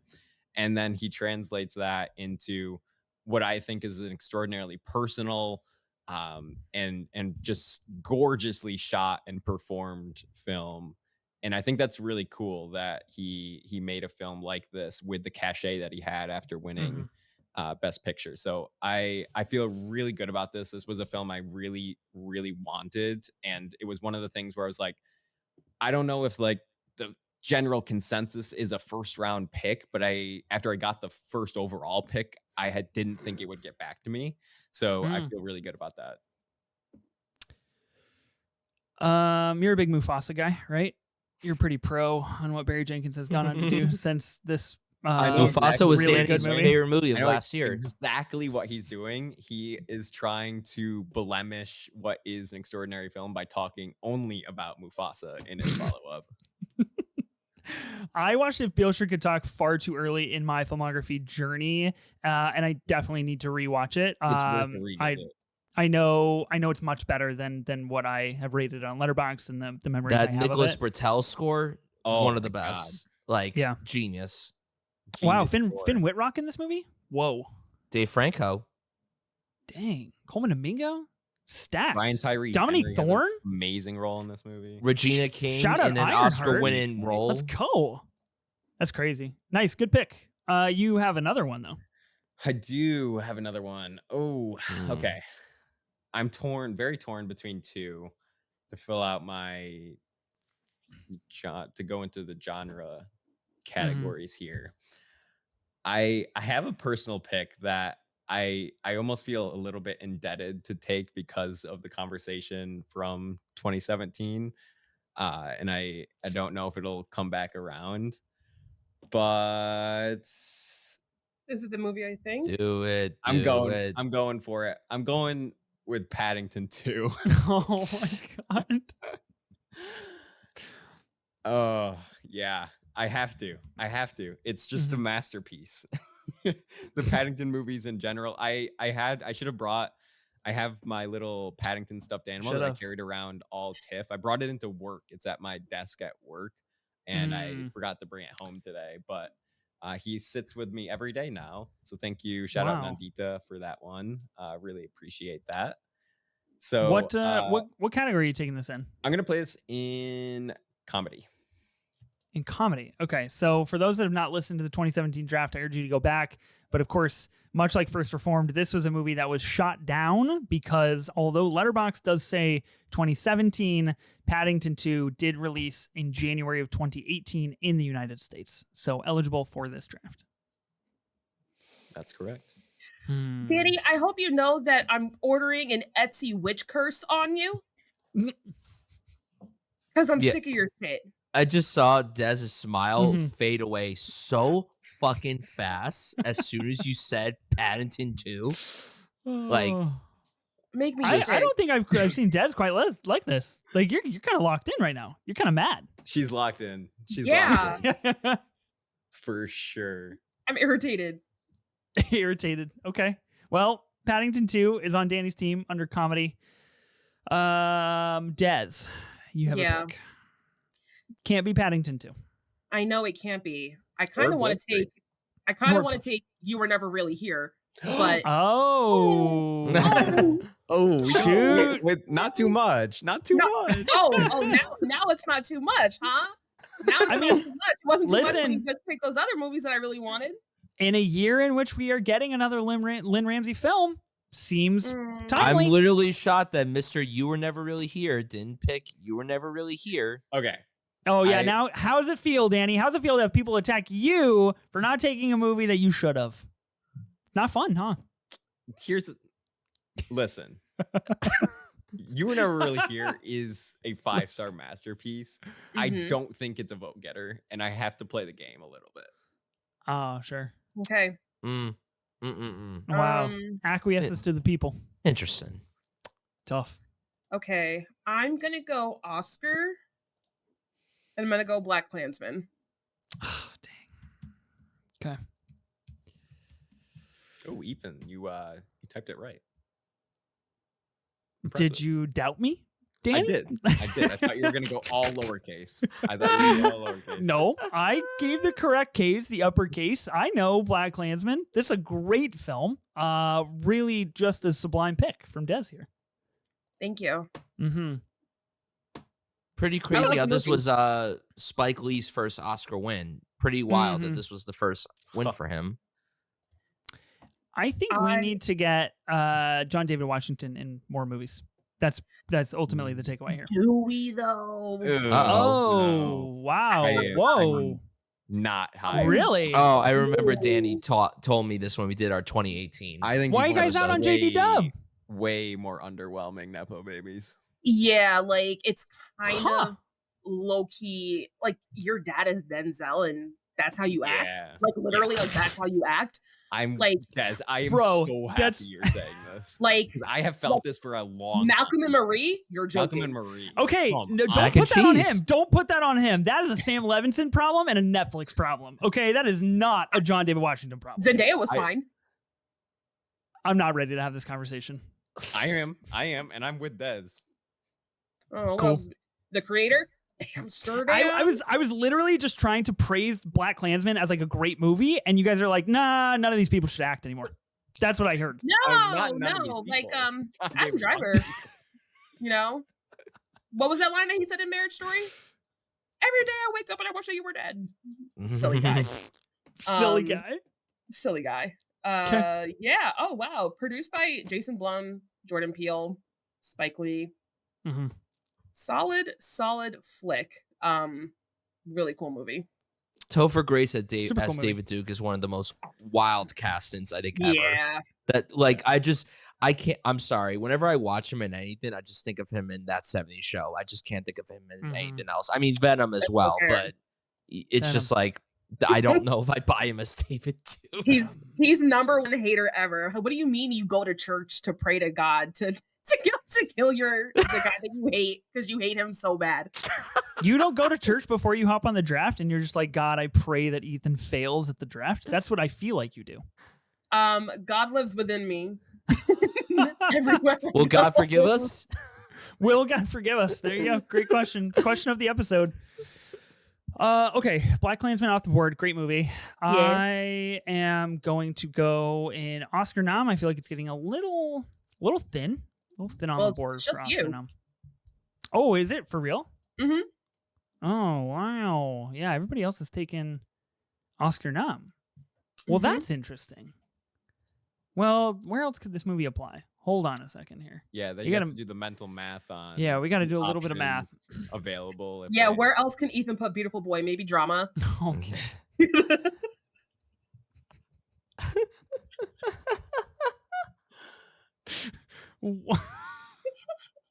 What's that supposed to mean? You know?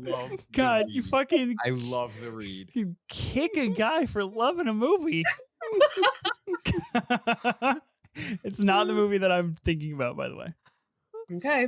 You totally just put me back to square one on my strategy, by the way, so it's going to take another second to figure this out. I was almost at the end. Oh my God. In Oscar nom, I know you guys have all already selected it, but I'm going to take it out of fear that... Oh, well, Brian. Why are you attacking me? Yes, Brian's gonna take Vice. Oh, that's my favorite. That's Taking Vice.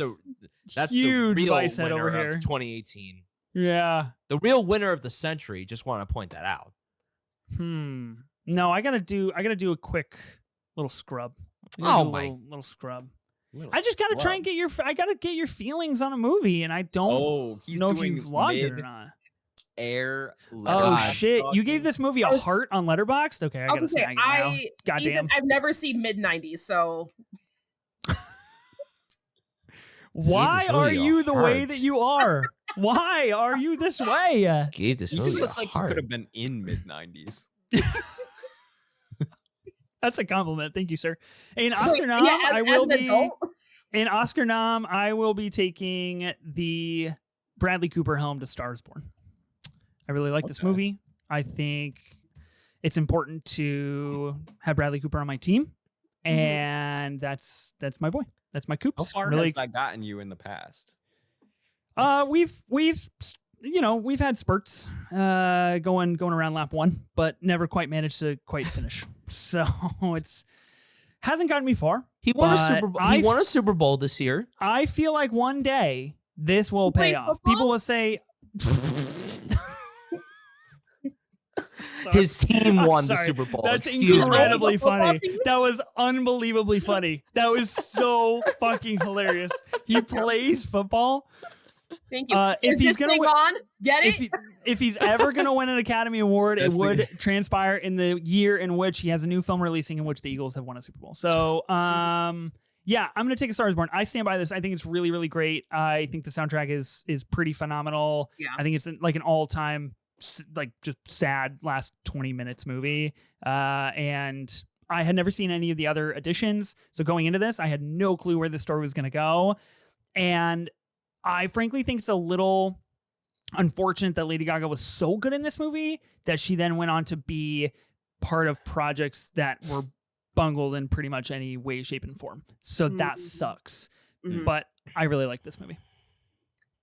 Yeah, the manager in that movie, like I've actually, if someone were to ask me what character from a movie like you hate, like I have like real life hatred, not for the actor because I love him in Nick and Nora's Infinite Playlist, but for his role in this because like you piece of shit, you know what I mean?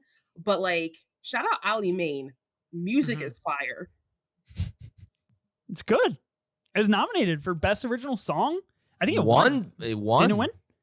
Rightfully so. Shallow, baby. Shallow. The Shaha-Hallow.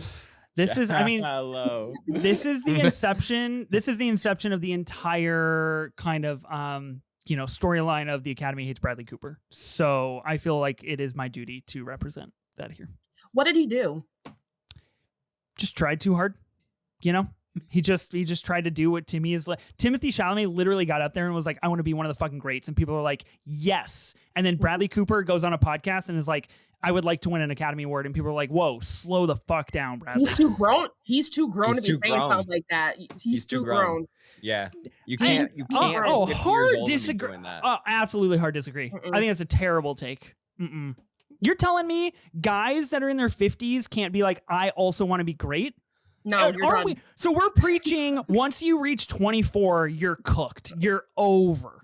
50 is over the hill. Famously so. You're done. Bro. Oh. Okay.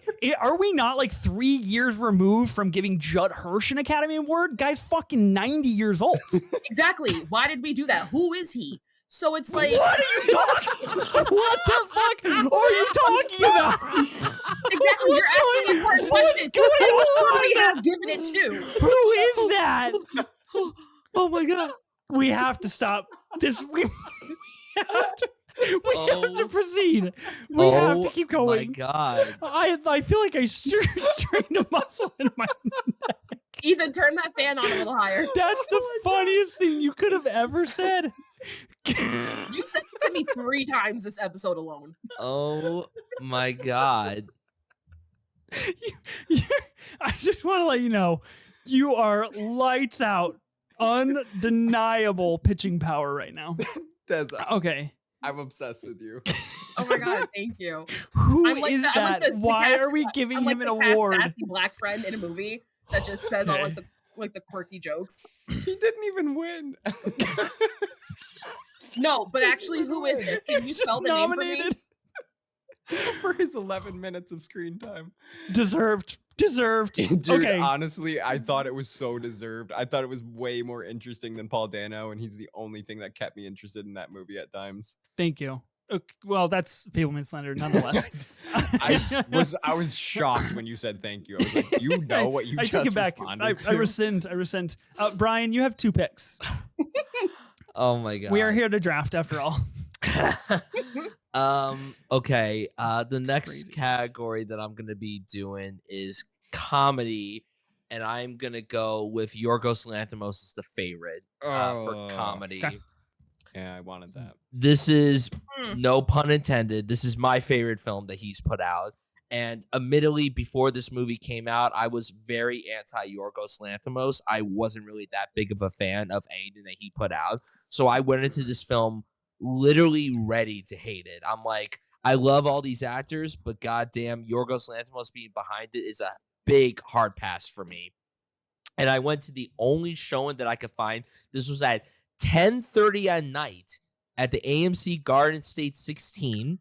Oh, And literally, I was one of 3 people in the theater, and I was certain that I was gonna fall asleep during this movie because I was so fucking tired.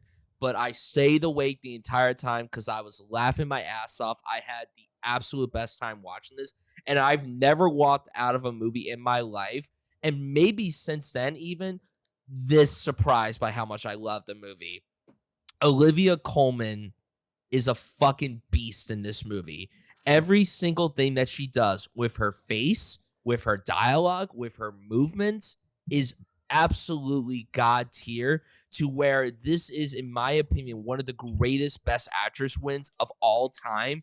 And I know that there were people out there that were disappointed that she won for this, and I'm like, are you guys on fucking crack? This is legit a monumental performance, front and back. There are so many things that she does in this movie that still make me laugh. And there are just moments where she would just stand there and not say a single fucking thing. And it would be one of the funniest things that I have ever seen in my life. Obviously, the period aesthetic is great. The music is great. All the other performances are outstanding. Emma Stone, Rachel Weisz, Nicholas fucking Hoult does not get as much attention when it comes to the work that he does in this movie. But Olivia Colman is far and away the scene stealer of this movie. And again, there's just so many line deliveries that she does that literally make me laugh. Where she's like, did you just look at me? Look at me! Look at me! How dare you! Close your eyes! Brilliant stuff. Just incredible stuff. And this, to me, made me become a fan of Yorgos' work, to where I really started preferring his work as a director over a writer. I don't know if that's a hot take or anything, but like, and this obviously kicked off the now humongous collaboration with him and Emma Stone. They've now done 4 feature films together and also a short, and I'm sure that they'll just keep working together till the end of time. But yeah, this is a great film. It was nominated for a whole bunch of Oscars, and Olivia Colman was the only one that unfortunately walked away with an Oscar. It would have been nice if this had gotten more love and everything, but truly monumental film. One of the best films of the year. So I'm putting that in comedy. And then my next pick, I'm going to go with... box office is looking a little... Box office is looking a little thin, to be honest. I've never felt stronger than I am right now. I'm so confident with how I'm going to finish out this draft. We'll see about that. We'll see if that confidence energy stays. So in the category of drama, I'm between 2 films. I'm between one that's more of a personal pick. Mm-hmm. Because I don't know, like, I know it's beloved amongst the cinephiles, but I don't know if it's going to be a huge vote getter. But then I do have one by a filmmaker that definitely has a hive in the cinephile world, and I know that some people here love their work and everything. So for drama, I am going to be drafting Damien Chazelle's First Man. Okay. It's a good pick. It's a great pick. Well done, sir. I honestly, like, I know that a lot of people, if you ask them to rank the 4 films that he's made, like, I know that Damien Chazelle had a directorial debut before Whiplash and everything. I still haven't seen it, unfortunately. So just going off the Whiplash, this, La La Land, and Babylon, I know that a lot of people tend to rank this at the bottom, which in my opinion is ludicrous. My hot take is that I think of those 4 films that I just listed, this is my second favorite of those 4. And it might also be a little biased because when I was a kid, I was obsessed with space and I was obsessed with reading stories about astronauts and everything. So as a kid, I was really obsessed with the story of Neil Armstrong going up to the moon and everything. And I know that a lot of people complain about how quiet and stoic this movie presents itself, but I think it was refreshing to see a film like this come out and everything, to where it wasn't your conventional biographical drama, but also it was very interesting to see Damien Chazelle follow up La La Land with this movie, a movie about Neil Armstrong. There's no dancing on the moon. There's no singing on the beaches and everything and on the boardwalks and everything. There's no jazz artists throughout the movie. It's just this very intimate character study where Ryan Gosling gives one of his more grounded performances, and Claire Foy stole the whole show. And the imagery is incredible. The VFX are incredible. Damien talked about how he wanted to do a lot of practical effects with this, and it absolutely shows. And the way that he decided to shoot this film on 16 millimeter, I felt like I was watching a film from the 60s. I thought it captured the period so beautifully. And not to sound like a snob and everything, because I went to film school, the little details in this movie really, really impressed me. And seeing this on IMAX was also revolutionary. Just the moon landing sequence was really, no pun intended, it was out of this world. It genuinely blew my socks off. And I think that this movie doesn't get the best rep, which is really disappointing because Chazelle and Gosling, and it did get a lot of acclaim. It was very well received amongst the cinephiles, but it didn't do well financially. It barely had a dent in the award season. I mean, it won the visual effects Oscar, which is great, but this movie doesn't get as much attention as it quite frankly deserves. And again, I know that there's Whiplash and La La Land and Babylon, and those are 3 very celebrated films amongst the cinephile community and everything, but I think First Man is also deserving to be on that radar. So that is my pick in drama. Possibly a hot take, but I believe that the Academy was like, I think 14 noms for La La Land was pretty good. We'll let Damien Chazelle have a pass this year. And that's my take on that. Even though it won best special visual effects. I think it was aptly appropriated in its nominations. I think it's a pretty good movie. I have not revisited it since I originally saw it a long time ago, but I remember liking it. Jason Clarke, shout out, doing good stuff in big movies. Okay, that's it. Back to me. You drafted 2 movies that start with the letter F, Brian. That's just something I just realized. And I drafted Fallout First Reformed. Whoa! Damn.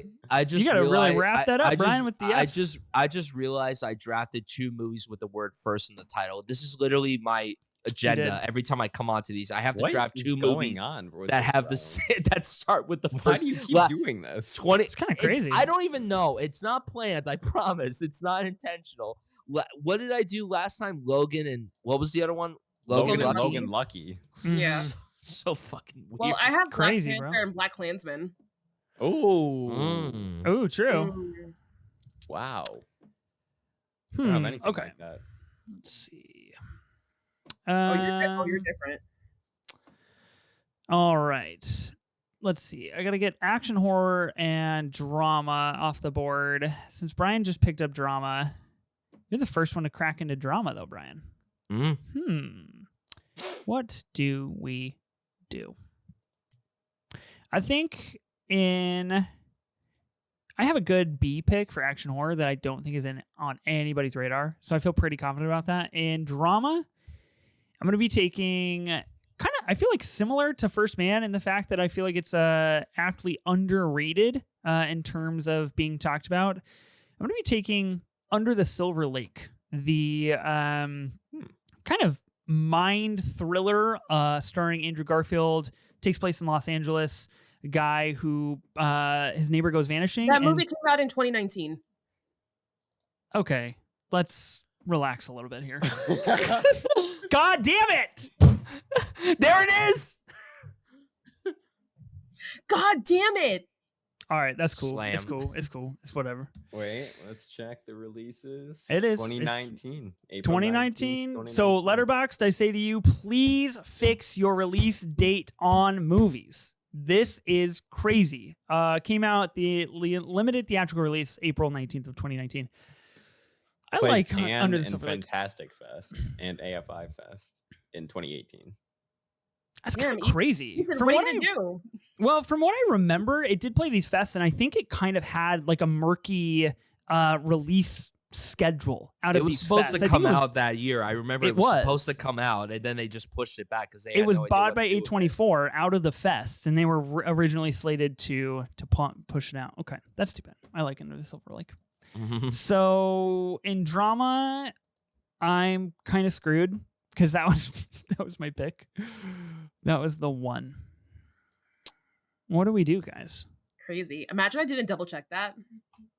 That would have been sick because then I just would have been annihilated in the comments. I need to know, Uh-huh. Des, are you fact checking the release dates on all of these?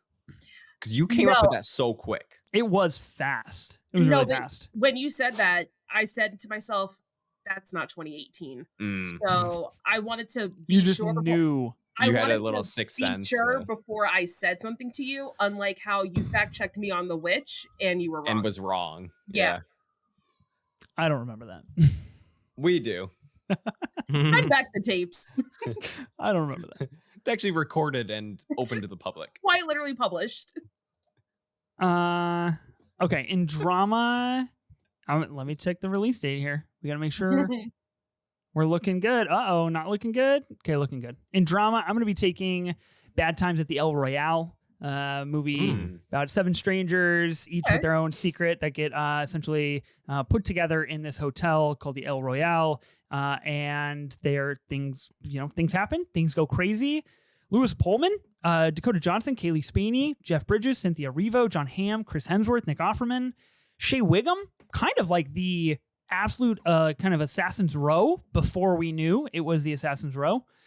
And Chris Hemsworth, I think, doing his best work since... Shirtless. God, I think he's really good in this movie. I think, And in The he's better Rain. in Furiosa, but he's really good in this movie. And in The Rain. Yeah. Yeah, this is a cool movie. I haven't seen it in a while, but I like this movie quite a bit. Was this Dakota Johnson pre-bangs? That's a good question.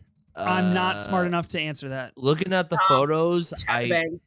yep, she's got him. I think, Mm. yeah. Yeah. I love Okay. her. I remember having a lot of fun watching this movie. Yeah, I remember that.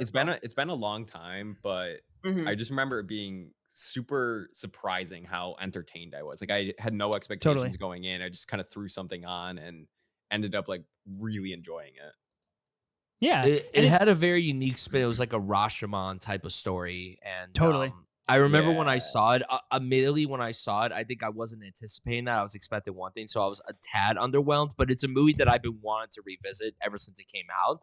Mhm. So now you bringing it up as giving me an inkling to actually pop it on again, because I feel like I'll like it a lot more now. My taste in film has definitely changed over the last 7 years and everything.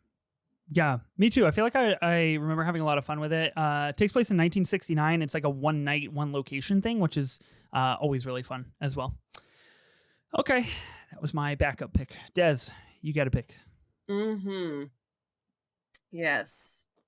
Now I know what movie I want to pick. It's just a matter of what category I would like to put it in. Trying to think in my mind's eye what Brother Danny will be doing so that I could properly prepare for my next choice. I think. I mean, you've got us all pretty clocked, according to the Yeah, commentary so you far, are so- locked in on our picks. Crazy. Yeah, isn't it crazy? Okay, I think I'm gonna do action horror. Okay. I'm gonna go with Hereditary. Boss, yes. Oh my god. Des strikes again. Damn it! She Des. strikes again. God damn it. I was sitting here for this entire round going, I know this came out in 2018. Like, how was Ethan not taking this? How I was was taking thinking this? the same thing. In a certain point, it got to a point where I was like, is Ethan not taking it because he's taken Hereditary on like a ton of drafts or something? That's 100% the reason I've not taken Hereditary here. Honestly, I feel like I need to mix it up. I'll be completely upfront. When I drafted Mission Impossible and action horror, as soon as Ethan did his turn and everything, I was like, oh fuck, why didn't I put it in box office? I could have put this in horror. I didn't even think about it. I was like, well, tough beat, but I'm pretty proud of everything I have so far, so I can't complain. I love Hereditary. It's an incredible movie. You know, dude started real high. Love that movie. One of the best directorial debuts. Here we go again on Dez's ass for takes. Have you guys not seen the short? Keeping Up with the Johnsons. That's talk about a debut, okay? Mm-hmm. But Ethan, have you seen it? I have not. No, I didn't think so. It was just kind of like felt like that. I'm so sorry. I'm just letting you have your time, you know, your time in the sunshine here. And like you have to come get me. Holy cow. I'm so well, we do this all the time. But yeah, Hereditary, incredible movie. Mm-hmm. Little Diva head come off. Love that bit, of course. The mother monologue, I am your mother. But have you guys seen like the SNL skit where Fred Armisen says that? It's a Zac Efron. No, yeah, Zac Efron and Andy Samberg. Hilarious stuff. But that's funny. Tony, like one of the most famously robbed in recent years for horror, Toni Collette, obviously, mother of all time. But oh my god, what a movie! Really good movie. Seeing Alex Wolff in that was just that just gave me such whiplash because when I watched that movie and I didn't even know he was in it, I'm like, isn't that the brother from Naked Brothers Band? Why is he in this movie? I was like, it's such a odd whiplash.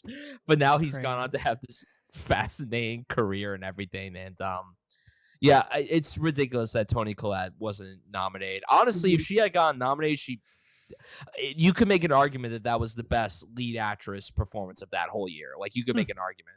But we know how weird that year is for, you know, Oscars. I feel like we should have a category for like most ass movie of the year, just because there was just so much. Oh, sure. Why don't we have that? That would be so funny. We can look into that in the future. Worst movie of the year. That could be no. Most ass movie. Ass movie of the year. Okay, gonna be very specific. Got it. Probably not gonna be putting that on a graphic, but that's okay. No, you can do it in your heart. Yeah, Hereditary is a great pick. I don't know, 5-star movie, great movie. Okay, Danny, you got 2. I take it you wanted Hereditary. I did. I mean, I was just honestly so shocked that it hadn't gotten taken yet. That I was like, the value here in the 4th round is off the charts. Yeah. And I was literally racking my brain. The only conclusion I could come to was that Ethan takes Hereditary in like every draft he possibly can. Well, and I know he comments sometimes about not wanting to like repeat films that he takes. Yeah, so we are gearing up for October. We're going to be having a few horror kind of oriented films. So Hereditary will inevitably be part of the conversation on many drafts that are upcoming in October. I'm trying to channel my inner Chris Ryan and be like, you know, it's a great movie, but I drafted it last time. I'm going to talk about new things. So it was to your benefit, Danny. Well, was it? To Dez's sorry, benefit. To your benefit, Des. Totally not on purpose at all to say that. What are you taking, Danny? What am I taking? Okay. Well, not got plenty of Hereditary. good options here. Got plenty of options. I am gonna go with a film that is maybe a little bit divisive, but it's in my personal top 3 of 2018. I have it at number 3. I've come to absolutely adore this film. I know the director associated may not be the biggest vote getter because he's pretty polarizing, but I'm going to go with Alex Garland's Annihilation. I think that this is a spectacular movie. And it's even higher. It's my favorite of his. It's even higher than Ex Machina for me.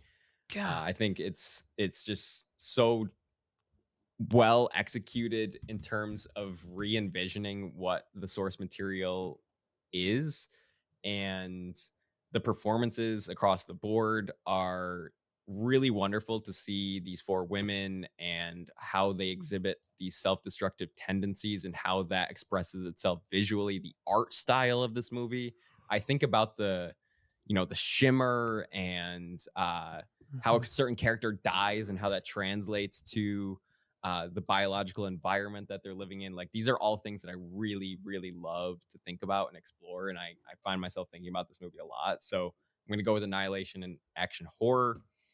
And any comments on Annihilation? Fantastic film, super underrated and super underappreciated. I think it's I think it's incredibly overrated. I think it's just totally fine. Whoa. Well, Ethan hates women. That's why. Correct. Yeah. Exactly. So that checks out. Exactly. Like, it checks out. Home fucking run, Brian. Nailed it out of the park on that one. Movie surrounding a group of women. I'm out. I just think it's totally okay. It's not an Alex Garland movie that I resonate with. Funnily enough, the bit continues. Likes Men. Exactly. Men is like one of my favorite Alex Garland films. So exactly. Again, home fucking run. Good job, all of you. You did it. Ethan likes men. The podcast. Exactly. Yeah, this is it. Only talk about movies with dudes. Okay. You got another pick. I don't like having to make two decisions because I am stressed and I don't know what to choose. You had so much time. Sucks. Yeah, you've had an eternity. All right. Point taken. Mm-hmm. I'm gonna go, I guess. It's wild because I started off with, like, I'm going to take the populist pick, right? I'm going to go with Spider-Man Into the Spider-Verse, my duty as the number one overall pick. Now I'm turning the tables in the back half of this, going with another highly personal choice that is my number 2 of 2018. And it is Hirokazu Koreeda's Shoplifters. Nice. I've heard this is a really good movie, right, Danny? Incredible movie. Okay. Where are you taking this? I'm going to take this in drama. Okay. Yeah, it's just a really beautiful movie about found family. I've actually come to not be the biggest Koreeda fan in the world. I didn't love what was the one? Not Monster. He did another one. Broker. Broker. I didn't love Broker. Shoplifters has been the one, like, really huge hit for me though. And I know the people that have seen this really resonate with it. I believe it was nominated for, was it nominated for International that year? Believe so. I think it was. It was nominated, yes. Nominated and Never Look Away, Cold War, Capernaum, and then Roma won Best Foreign Language Film. Yep. Back when it was called Best Foreign Language Film. Yeah. Really, really adore this movie. It's a really special one. If family and sort of touching family circumstances resonate with you emotionally, this is going to be one that certainly hits. Man, it's crazy. I also hate families, so I will probably never check this one out. It sounds like you. Yeah. your daughters and your wife sitting right outside the door, like. They're actually going to play this at my funeral, and it's just going to be on repeat. Be like, yeah, Ethan podcasted and hated us. Not only his family, but all 3 of the women in his immediate nuclear family. Just the 1-2 punch against everybody I love in my life. Jesus Christ. Oh, we got to wind this down. This is getting out of control. Okay. Danny drafted Shoplifters and drama. Des, back to you. It is back to me. Now, okay, I had to do a genre check real quick. I'm gonna go drama, and I'm gonna go Sorry to Bother You. Oh, great! Fuck! Pick. Whoa! Great pick, Des. Thank you. I love that movie. Tessa Thompson, please call me.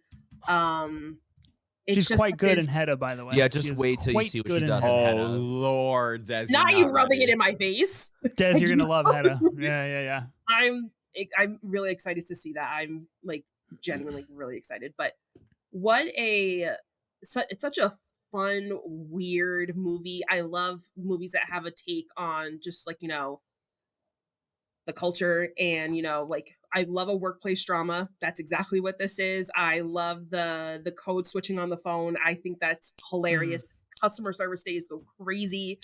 Omar Hardwick was really good in this as well, and I met Boots Riley at Sundance this year, and it was really awesome.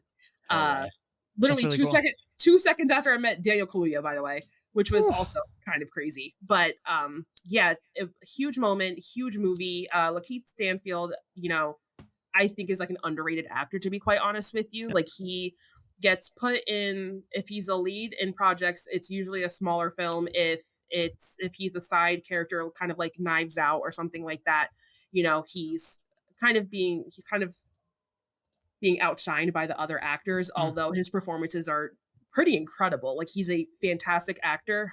So I hope that he gets his due one day. Well, it pains me to tell you that he is incredibly sidelined in Roofman and really has like 4 minutes of screen time. So you should check that movie out. That's such a good pick though, Des. And I love that nothing in your praise of that movie notes the absolute don't give it away. bonkers. I'm just saying, don't give it away. Bonkers. I have not seen it and I have not been spoiled. Don't give it away. I want to give it away, but I've heard that it's apparently you'd be like, oh my God, don't spoil it. Movie came out 25 years ago. Bro, movie came out 7 years ago. There's like a 14-year jurisdiction on spoilers, isn't there? Like, oh my God. Relax. What are you talking about? Don't tell me statute of limitations? What the fuck is this guy talking about? Now, wait a minute. Des, are you excited for his next movie, I Love Boosters, with Keke Palmer leading the cast? Mm-hmm. No? Oh, she's thinking about it. It depends on the ensemble. Okay. Lakeith is in that as well. Keke Palmer, Naomi Ackie, Lakeith Stanfield, Demi Moore, Aiza Gonzalez, Will Poulter. That's what I'm seeing right now. It's pretty banging. Lights out cast. Yes, solid cast. Keke Palmer is Aquila and the Bee. Come on now. Aquila and the Bee. Mm-hmm. Go listen to our episode. Go listen to our episode on Aquila and the Bee. Okay, so I have an action horror movie that I have to take. Let's see. Annihilation was on my short list on this. So Avengers Infinity War, Hereditary, Annihilation, all taken. You didn't like Annihilation? I thought it was fine. I didn't say I didn't like it. I said it was okay. Would have been better with 4 male leads, right? I didn't say that, Danny. There's no world in which I said that, okay? I'm stuck between 2 movies. I'll let you pick now. One of them I know will see me crucified in the town square because apparently everybody and their mom fucking hate this movie. I think it's great. I really love it. Must be thoroughbreds. Not thoroughbreds. But then there's another movie that I kind of want to draft to use as like a small little 30-second platform to be like, you should check out this pretty good smaller movie. So I'm going to go that route, actually. I'm going to be drafting an action horror. Make sure it came out in 2018 because it premiered this year at South by. Not me having you shook. What's that? I said I have you shook. Now you do. Yeah, everything. Now I'm double checking everything. Did premiere June 1st, 2018. Theatrical release. I'm going to go with Upgrade. Leah Whannell's Upgrade. Basically, this billionaire inventor offers this guy a cure, which is like an artificial intelligence implant that soon starts to take over his body and provides him with upgraded abilities. It's pretty dark and it gets pretty intense. And Logan Marshall Green stars in this movie, a guy who was market corrected by like anybody and everybody that looked remotely close to him in 2018, and now he's in nothing. But apparently he is supposed to be in the Odyssey, is right? Because, or am I getting that backwards? I think he's going to be in the Odyssey. Anyway, I'm excited for the Odyssey. That's my take. Oh my God, he was in the movie Devil from 2010 in the elevator. Yeah, John Devil. Good movie. that movie. He was in Carry On last year. So I like Upgrade. I think it's like a pretty cool, small, 100-minute action thriller AI thing that is pretty fun. Nice. Yeah. So I'm taking. I love that for you. Okay. Nobody's seen Upgrade, I take it. Nope. No, it's good. God, it's Jesus really Christ. good. Okay. It's one of those that like has always been on my fringe radar, and I've never just sat down and watched it.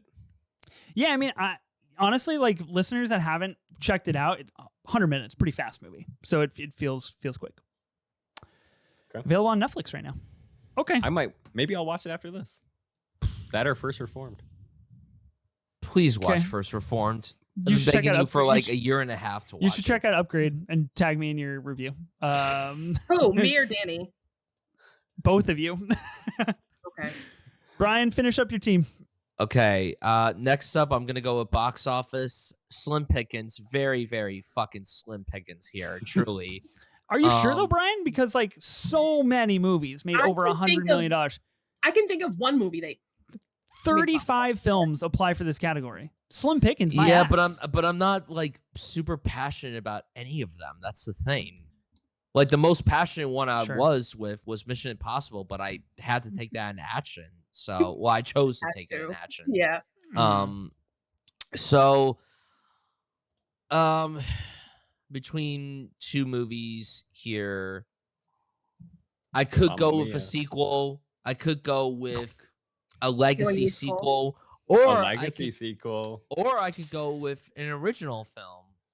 Originals. We need more conversation about original films right now. I don't think so. So, in terms of the ones that I was hinting at, it's probably the original is probably my favorite. So I'm going to put at box office A Quiet Place. Ooh, nice. Really like this. enjoy A Quiet Place. And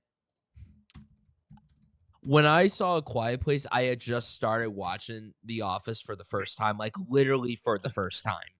So you can imagine sitting in the theater, having been in I was probably 3 or 4 seasons into The Office at this point.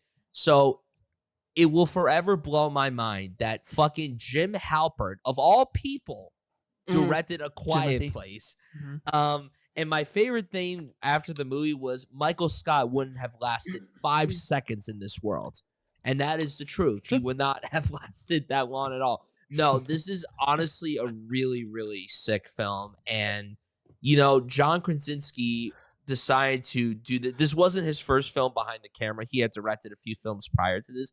But this was what launched him into the canosphere of being a well-known filmmaker, like just seeing this very different side of him. Because at this point, even though this was 5 years after The Office ended, a lot of people were still just thinking of him as Jim from The Office and nothing else. But we get this very horrifying post-apocalyptic story. By the way, PG-13 horror film, you would think a PG horror film wouldn't be that scary and everything. Genuinely, this movie terrifies me because the idea of a film to where your biggest enemy is sound and you have to be quiet in order to save yourself is devastating. And the first 10 minutes of this movie are an absolute gut punch.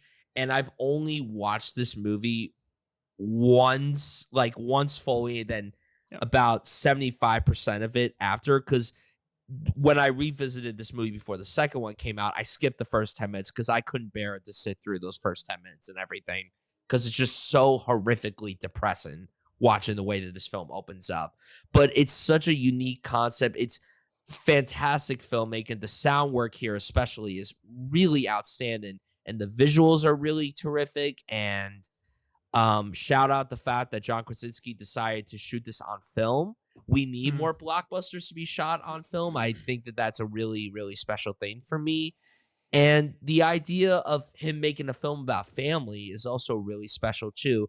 And you could have easily been like, oh, of course he's going to cast his wife to play his character's wife in the movie. But when you watch the film and you see the dynamic between him and Emily Blunt, it's really incredible work. And Emily Blunt, honestly, this is in contention for maybe being the best performance of her career.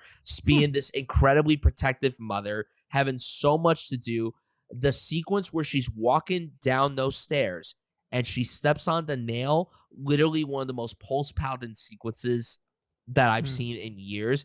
And to me, one of the coolest things that has happened in the award season was that she won a fucking SAG for this movie, which nobody saw coming. Nobody predicted that at all. The fact that she even got nominated for a SAG was a huge win of its own. But the fact that she ended up taking that prize was massive. That was a big, big deal for a film like that to win as prestige of award as a fucking Screen Actors Guild Award. So I love this film. I think it's super, super good. And I really love part 2 as well. I wasn't as high on day 1. I think it's because I really do prefer when Krasinski directs it, but I appreciate the fact that they decided to get someone else to direct this different story in the universe. But I am very intrigued to know what they're going to do with part 3. I'm intrigued to see where they go with that, because part 2 ended on a really interesting note. So yeah, I really, really love A Quiet Place, and I think it's great. So I'm going to put that in box office. And then my final pick for wild card, there are so many options here. There's so many films that I could go with. Do I go with a film that's going to get votes, or do I go with a film that is very much a film that I really love and everything? Because I don't know if probably that. All of you guys have wild card left. I don't know if any of you are going to bring up this film, but we'll have to see. Okay. So for wild card, this is tough. Go with what is going to put you to bed peacefully tonight, Brian. That's the thing. There's so many options and everything. I am going to take for wild card Searching. Oh, that was high on my wild card list. I adore Searching, and this is again another film to where I went into it not really looking forward to it. And John Cho is my guy. I fucking love John Cho so much. And I think he's another actor that just doesn't really get his flowers. When we did the 2017 draft, I had talked about how I had just watched Columbus for the first time. And his work in that film is just out of this world brilliant. It's a really beautiful performance, and the work that he does here, it's a very impressive turn from him, considering the fact that he essentially has to act with nothing. He's literally just filming himself against these webcams, just acting like he's actually talking to people, and that's a very impressive performance on its own. And this film made huge headlines, being the first mainstream Hollywood thriller headlined by an Asian American actor. This premiered at Sundance. It got so much acclaim, and it ended up coming out later that year in the summer. I remember nobody really saw it. Nobody really talked about it, which is crazy because it definitely felt like the kind of horror film, mystery film that mainstream audiences would just flock out to the theater to see.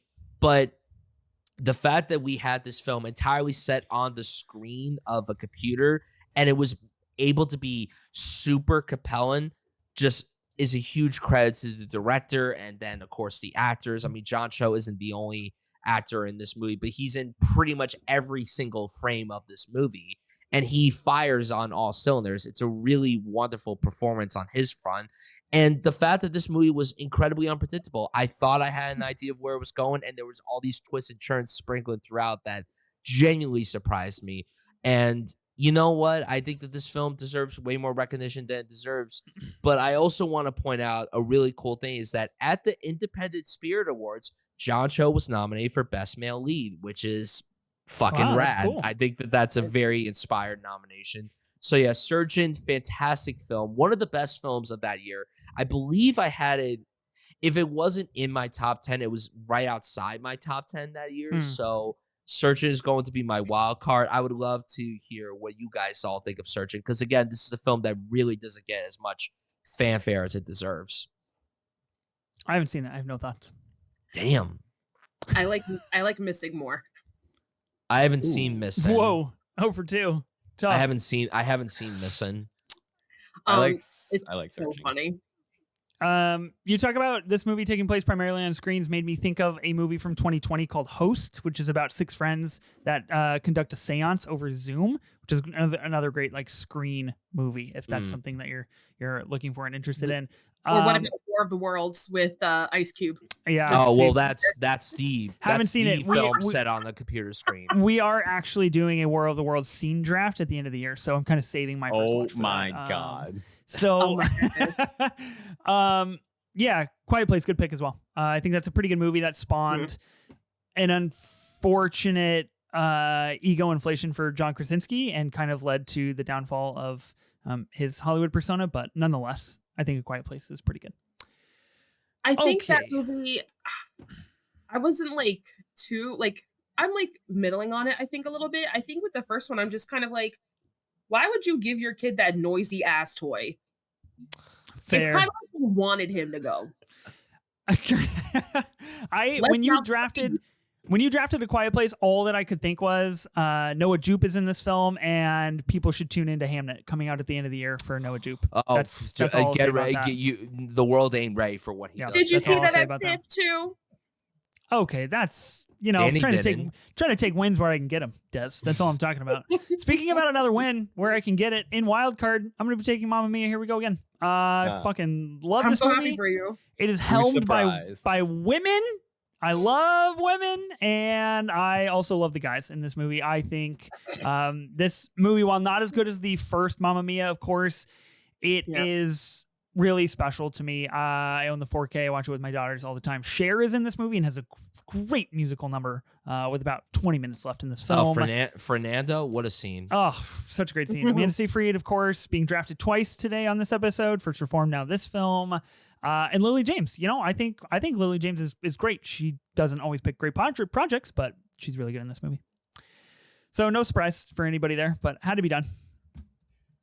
I love reading that Meryl Streep got paid a shit ton of money to be in this, and she's only in the movie for not even 5 seconds. Bro, I can't tell you how hard my children and I were laughing when Stellan Skarsgård shows up in a fat suit, and my kids, that's the first time they've ever seen I feel like a true proper physical gag. And they were just like, oh my God. And I was like, guys, this is great cinema happening. It's really funny. Okay. Des, finish up your team. God, there's so many ways I could finish this off. You know what I mean? It's like, should I go with the underseen you were never really here? Mm-hmm. Should I? It's the second time you've mentioned that. I feel like you're being drawn towards that. I feel like third time's a charm is me locking it in, right? Nah, you don't want it. There's so many options. Like, talk through. There's a lot of other possibilities, right? Like what? Like what? There are.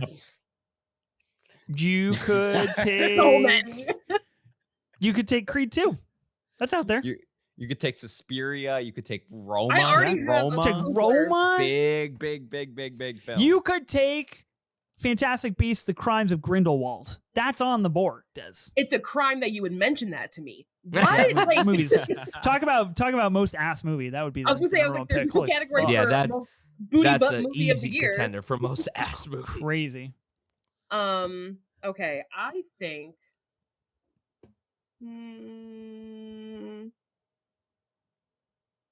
Struggling. I am a little bit. Okay. Vamp for me a little bit. Give me a second. Whoa. You're asking me to vamp 2 hours into a pod is pretty tough. It's tough work all the way around. I don't know. Yeah, I'm not going to go with this one. Nobody had anything to say about Mamma Mia. Here we go again. I mean, Brian, you've seen it. I think it's significantly inferior to Mamma Mia. I significantly inferior. Honestly, to be fair, it was one of the worst theater experiences of my life because there were 5 people in front of me that were on their phone the whole time. They were blasting their phone, and you can't hold that against the movie. I know, and then I tried watching it again though, and I was just like, nah, this is. I've seen the first film like 20 times, and I love it. The second one, soundtrack of the first film every day. It's phenomenal. Okay. So it's like in my opinion, we didn't even need a second one. But are you guys excited for the third one? Like, we need to know who Sophie's dad is. You know what I mean? Like, that's the biggest question in my life right now. I'm good not knowing who her dad is. Oh, you guys are fake Mamma Mia fans. I haven't then. lost Get a- out Hey, of town. did you see Wink the of show sleep. on stage? No, didn't think so. I don't care about stage shows. I care about Well, cinema. you're missing out because Film. it's a I fucking care about fantastic cinema. show on stage. This is the movie draft podcast, not the theater Yeah, this is not draft the. podcast. Leave Damn theater right, alone. Danny nailed it. Shut up, Danny. Okay, are you good, Des? I am. Great. Let's draft. Okay. For wild card, I am going to go with Uh-oh. She was right. Yeah. Say it. Wasn't there. I'm gonna go with Ocean's 8. Oh, Huh. 2 Aquafina movies on your team? That's a I interesting know. pick. I know. The thing wild. is, I love women. So there's that. Kate Blanchett, call me. And I'm not Mhm. playing. Yeah. Mhm. So I think there's this movie that. is quite poor. What? You said you think women are boring? I said I think the women in this movie are amazing. Bro, Anne Hathaway in this movie. Hubba Get hubba. out of town. And I halfway know. in anything. I mean, Yeah, come come on. Oh. But the film, did we need Ocean's 8? Who's to I say? don't know. Like, I haven't seen any of the Ocean's movies. This is just like a total blind spot. None? None. Whoa. Ocean's- That's- Honestly, Danny, I very think that you would confused enjoy by it. very confused by the numbering system. I don't know. It doesn't how make these sense. movies- 11, 12, yeah, she's 13, lights 8. out in this movie. The number of people involved in the heist. Oh, really? Oh, My well. God. It's just like, Sorry, I You guys are googled so Anne Hathaway stupid. Ocean's 8, so my brain turned off for a second. You guys are superior fucking species dumb. and gender over here, right? Yeah, Now true. I want to watch Ocean's 8 after I get off. Yeah. Well, I think we're accomplishing the mission that we set out to do on the Movie Draft podcast, which is encouraging people to watch films, because I also would like to put on Mamma Mia. Here we go again. So we're all in the same Real. boat. Danny, finish up your team. You got a wild card. I do indeed. Okay. Mm-hmm. Everybody knows what I got to take. Mhm. It fell to me for the last pick of the draft, but You're Lynn welcome. Ramsey's masterpiece. Thank you, Des. Mhm. You were never really here. We'll take any opportunity in the world to talk about Lynn Ramsey, because I genuinely think she is one of the best modern filmmakers of the 2000s in general. I think she has a superior way of observing the world and retransmitting that through how she makes films. And Die My Love has been and will be my most anticipated of the year. You Were Never Really Here, I think, is a total masterpiece. I love the minimalist effort and framework that she works with for this movie. Joaquin Phoenix is incredible in it. Really, really astounding movie for me. So yeah, perfect close to my team. Damn. I got to watch this movie. I've had it on my watch list forever. 89 minutes is like really enticing. Yeah. It's Okay. violent. It's a violent Oof. movie. Oh, Thanks for the why heads did you up. say that earlier? Yeah. Yeah, thanks for the heads up. No, put it on tonight. We have completed the 2018 movie draft here on the Movie Draft podcast. Of course, 4/5 of the 2017 movie draft that took place. Sophia, tough, could not be part of this madness, but nonetheless, we have completed it here on the show. Why don't we read through our teams, do some quick honorable mentions if we have any, and then we will kind of boogie on out of here. Danny, you want to read your movies and then the category you drafted them in? Absolutely. In box office, I took Spider-Man Into the Spider-Verse. In Oscar nomination, If Beale Street Could Talk. In comedy, Paddington 2. In action horror, Annihilation. In drama, Shoplifters. And for my wild card, You Were Never Really Here.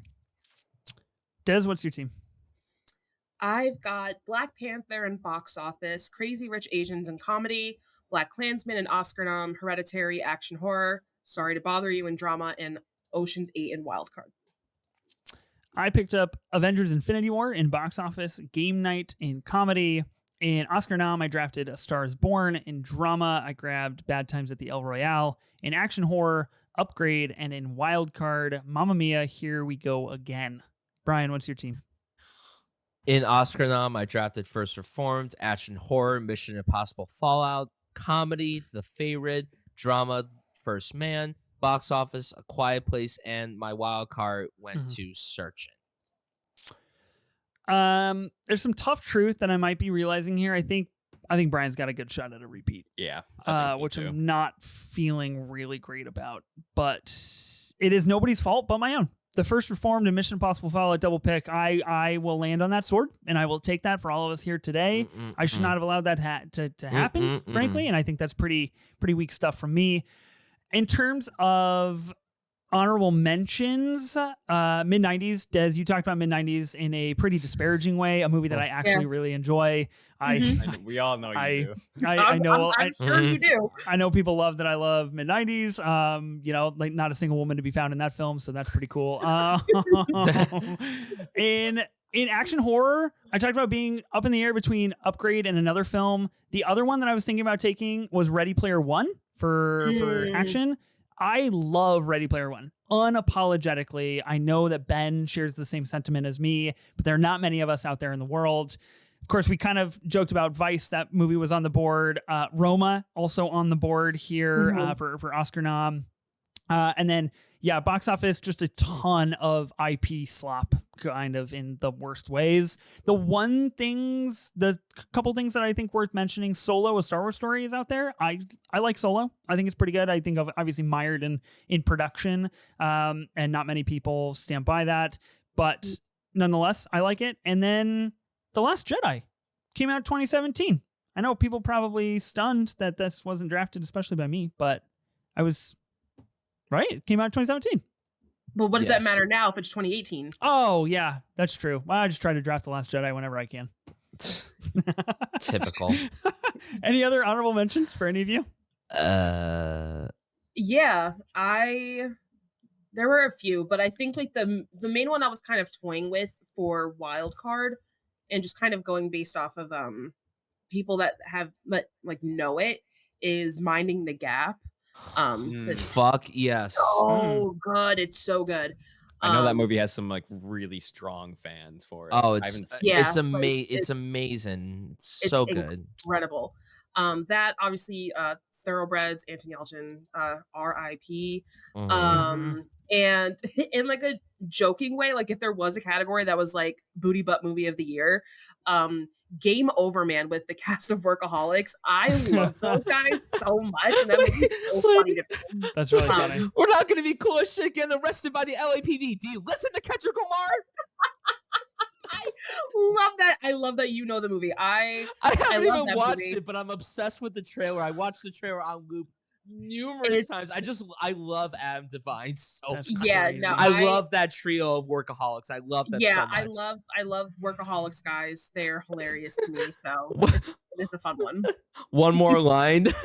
My name is Alex with 3 X's. I'm gonna go explosive on these motherfuckers. 3X means poison, by the way. It's also a Vin Diesel movie.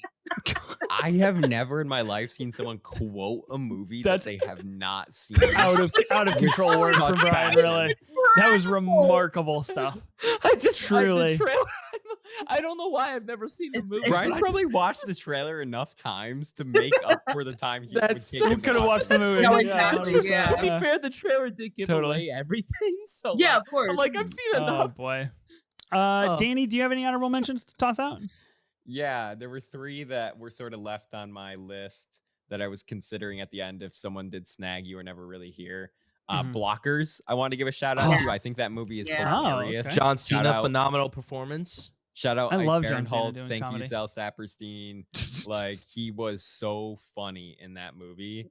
That was my introduction to Ike Barinholtz, and I just thought he was hilarious. Really? Yeah, I love that guy. He's great in Blockers. I love him. Blockers was a deeper cut comedy that I was toying with if it came to it. I was also thinking about kind of the cinephile pick that I thought Brian was maybe alluding to, Burning. That was the one I was referring to. Yes. Yeah. I was very close to this. I was between this and Shoplifters. I ended up going Shoplifters just because I love it a little bit more. But Burning is a superb film. And then my last one was 8th Grade, which I think is a really sweet, fantastic comedy, coming of age movie. Mm-hmm. Nice. Brian, did you give any honorable mentions? I can't remember. No, I haven't said anything yet. 8th Grade definitely was up there in terms of honorable mentions. Wildlife, Paul Dano's directorial debut, super underrated film, fantastic film. Private Life, which is another film that nobody talks about. It's with Kathryn Hahn and I love Private Paul Life. Giamatti. It's so good. It's incredible. Such a great film. I am very sad that nobody brought up Widows. I am really upset that nobody drafted that today. I almost drafted it in action horror if we counted that as an action movie, but so good. Like, incredible film.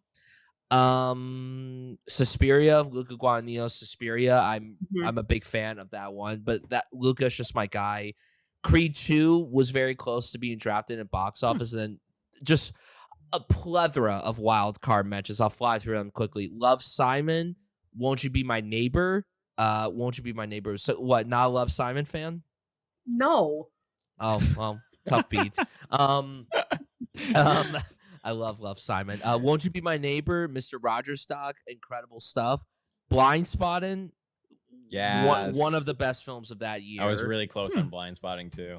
And Iowa Dogs, Wes Anderson. I know that's not considered upper tier Wes Anderson, but I do enjoy that one. And then my last honorable mention, because we recently just lost him, Robert Redford, The Old Man and the Gun, I think is a really sweet little movie.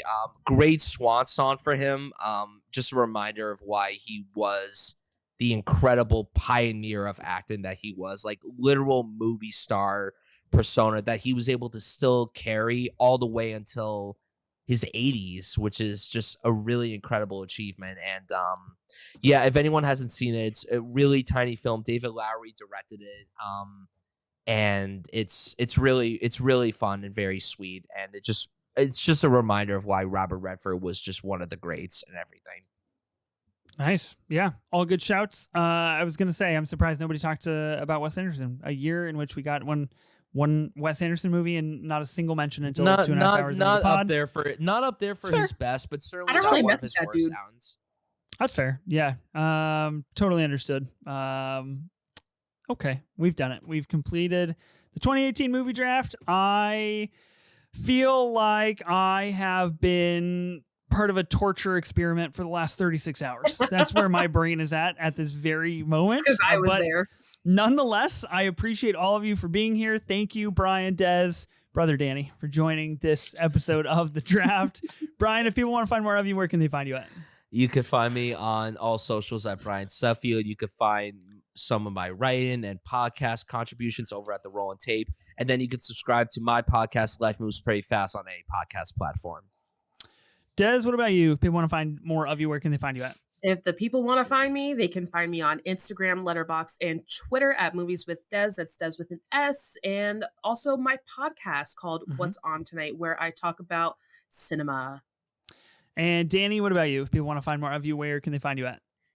You can find me hosting our show with The Rolling Tape, multiple episodes a week. You can also subscribe to our Patreon there for some additional incredible behind-the-scenes content and special episodes. You can find me personally at DTJ Cinema on Twitter, Instagram, and TikTok, and at Danny Jarbeck on Blue Sky and Letterboxd. Awesome. Thank you to Ben and Sophie for creating this podcast with me and managing to make some rare appearances. Ben, I think, will be going about 7 episodes without being on this draft, which means we're entering total and complete chaos starting in this episode for the next 6 to 7 weeks. So anything can happen, really. Be sure to tune in over the next several weeks to see me gradually progress into states of despair. Don't forget to follow, listen, subscribe to the Movie Draft Podcast on Spotify, Apple Podcasts, or wherever you get your podcasts. We're also now on YouTube with videos, so you can subscribe to us over there. New episodes will be released weekly on Tuesdays. We'll see you then.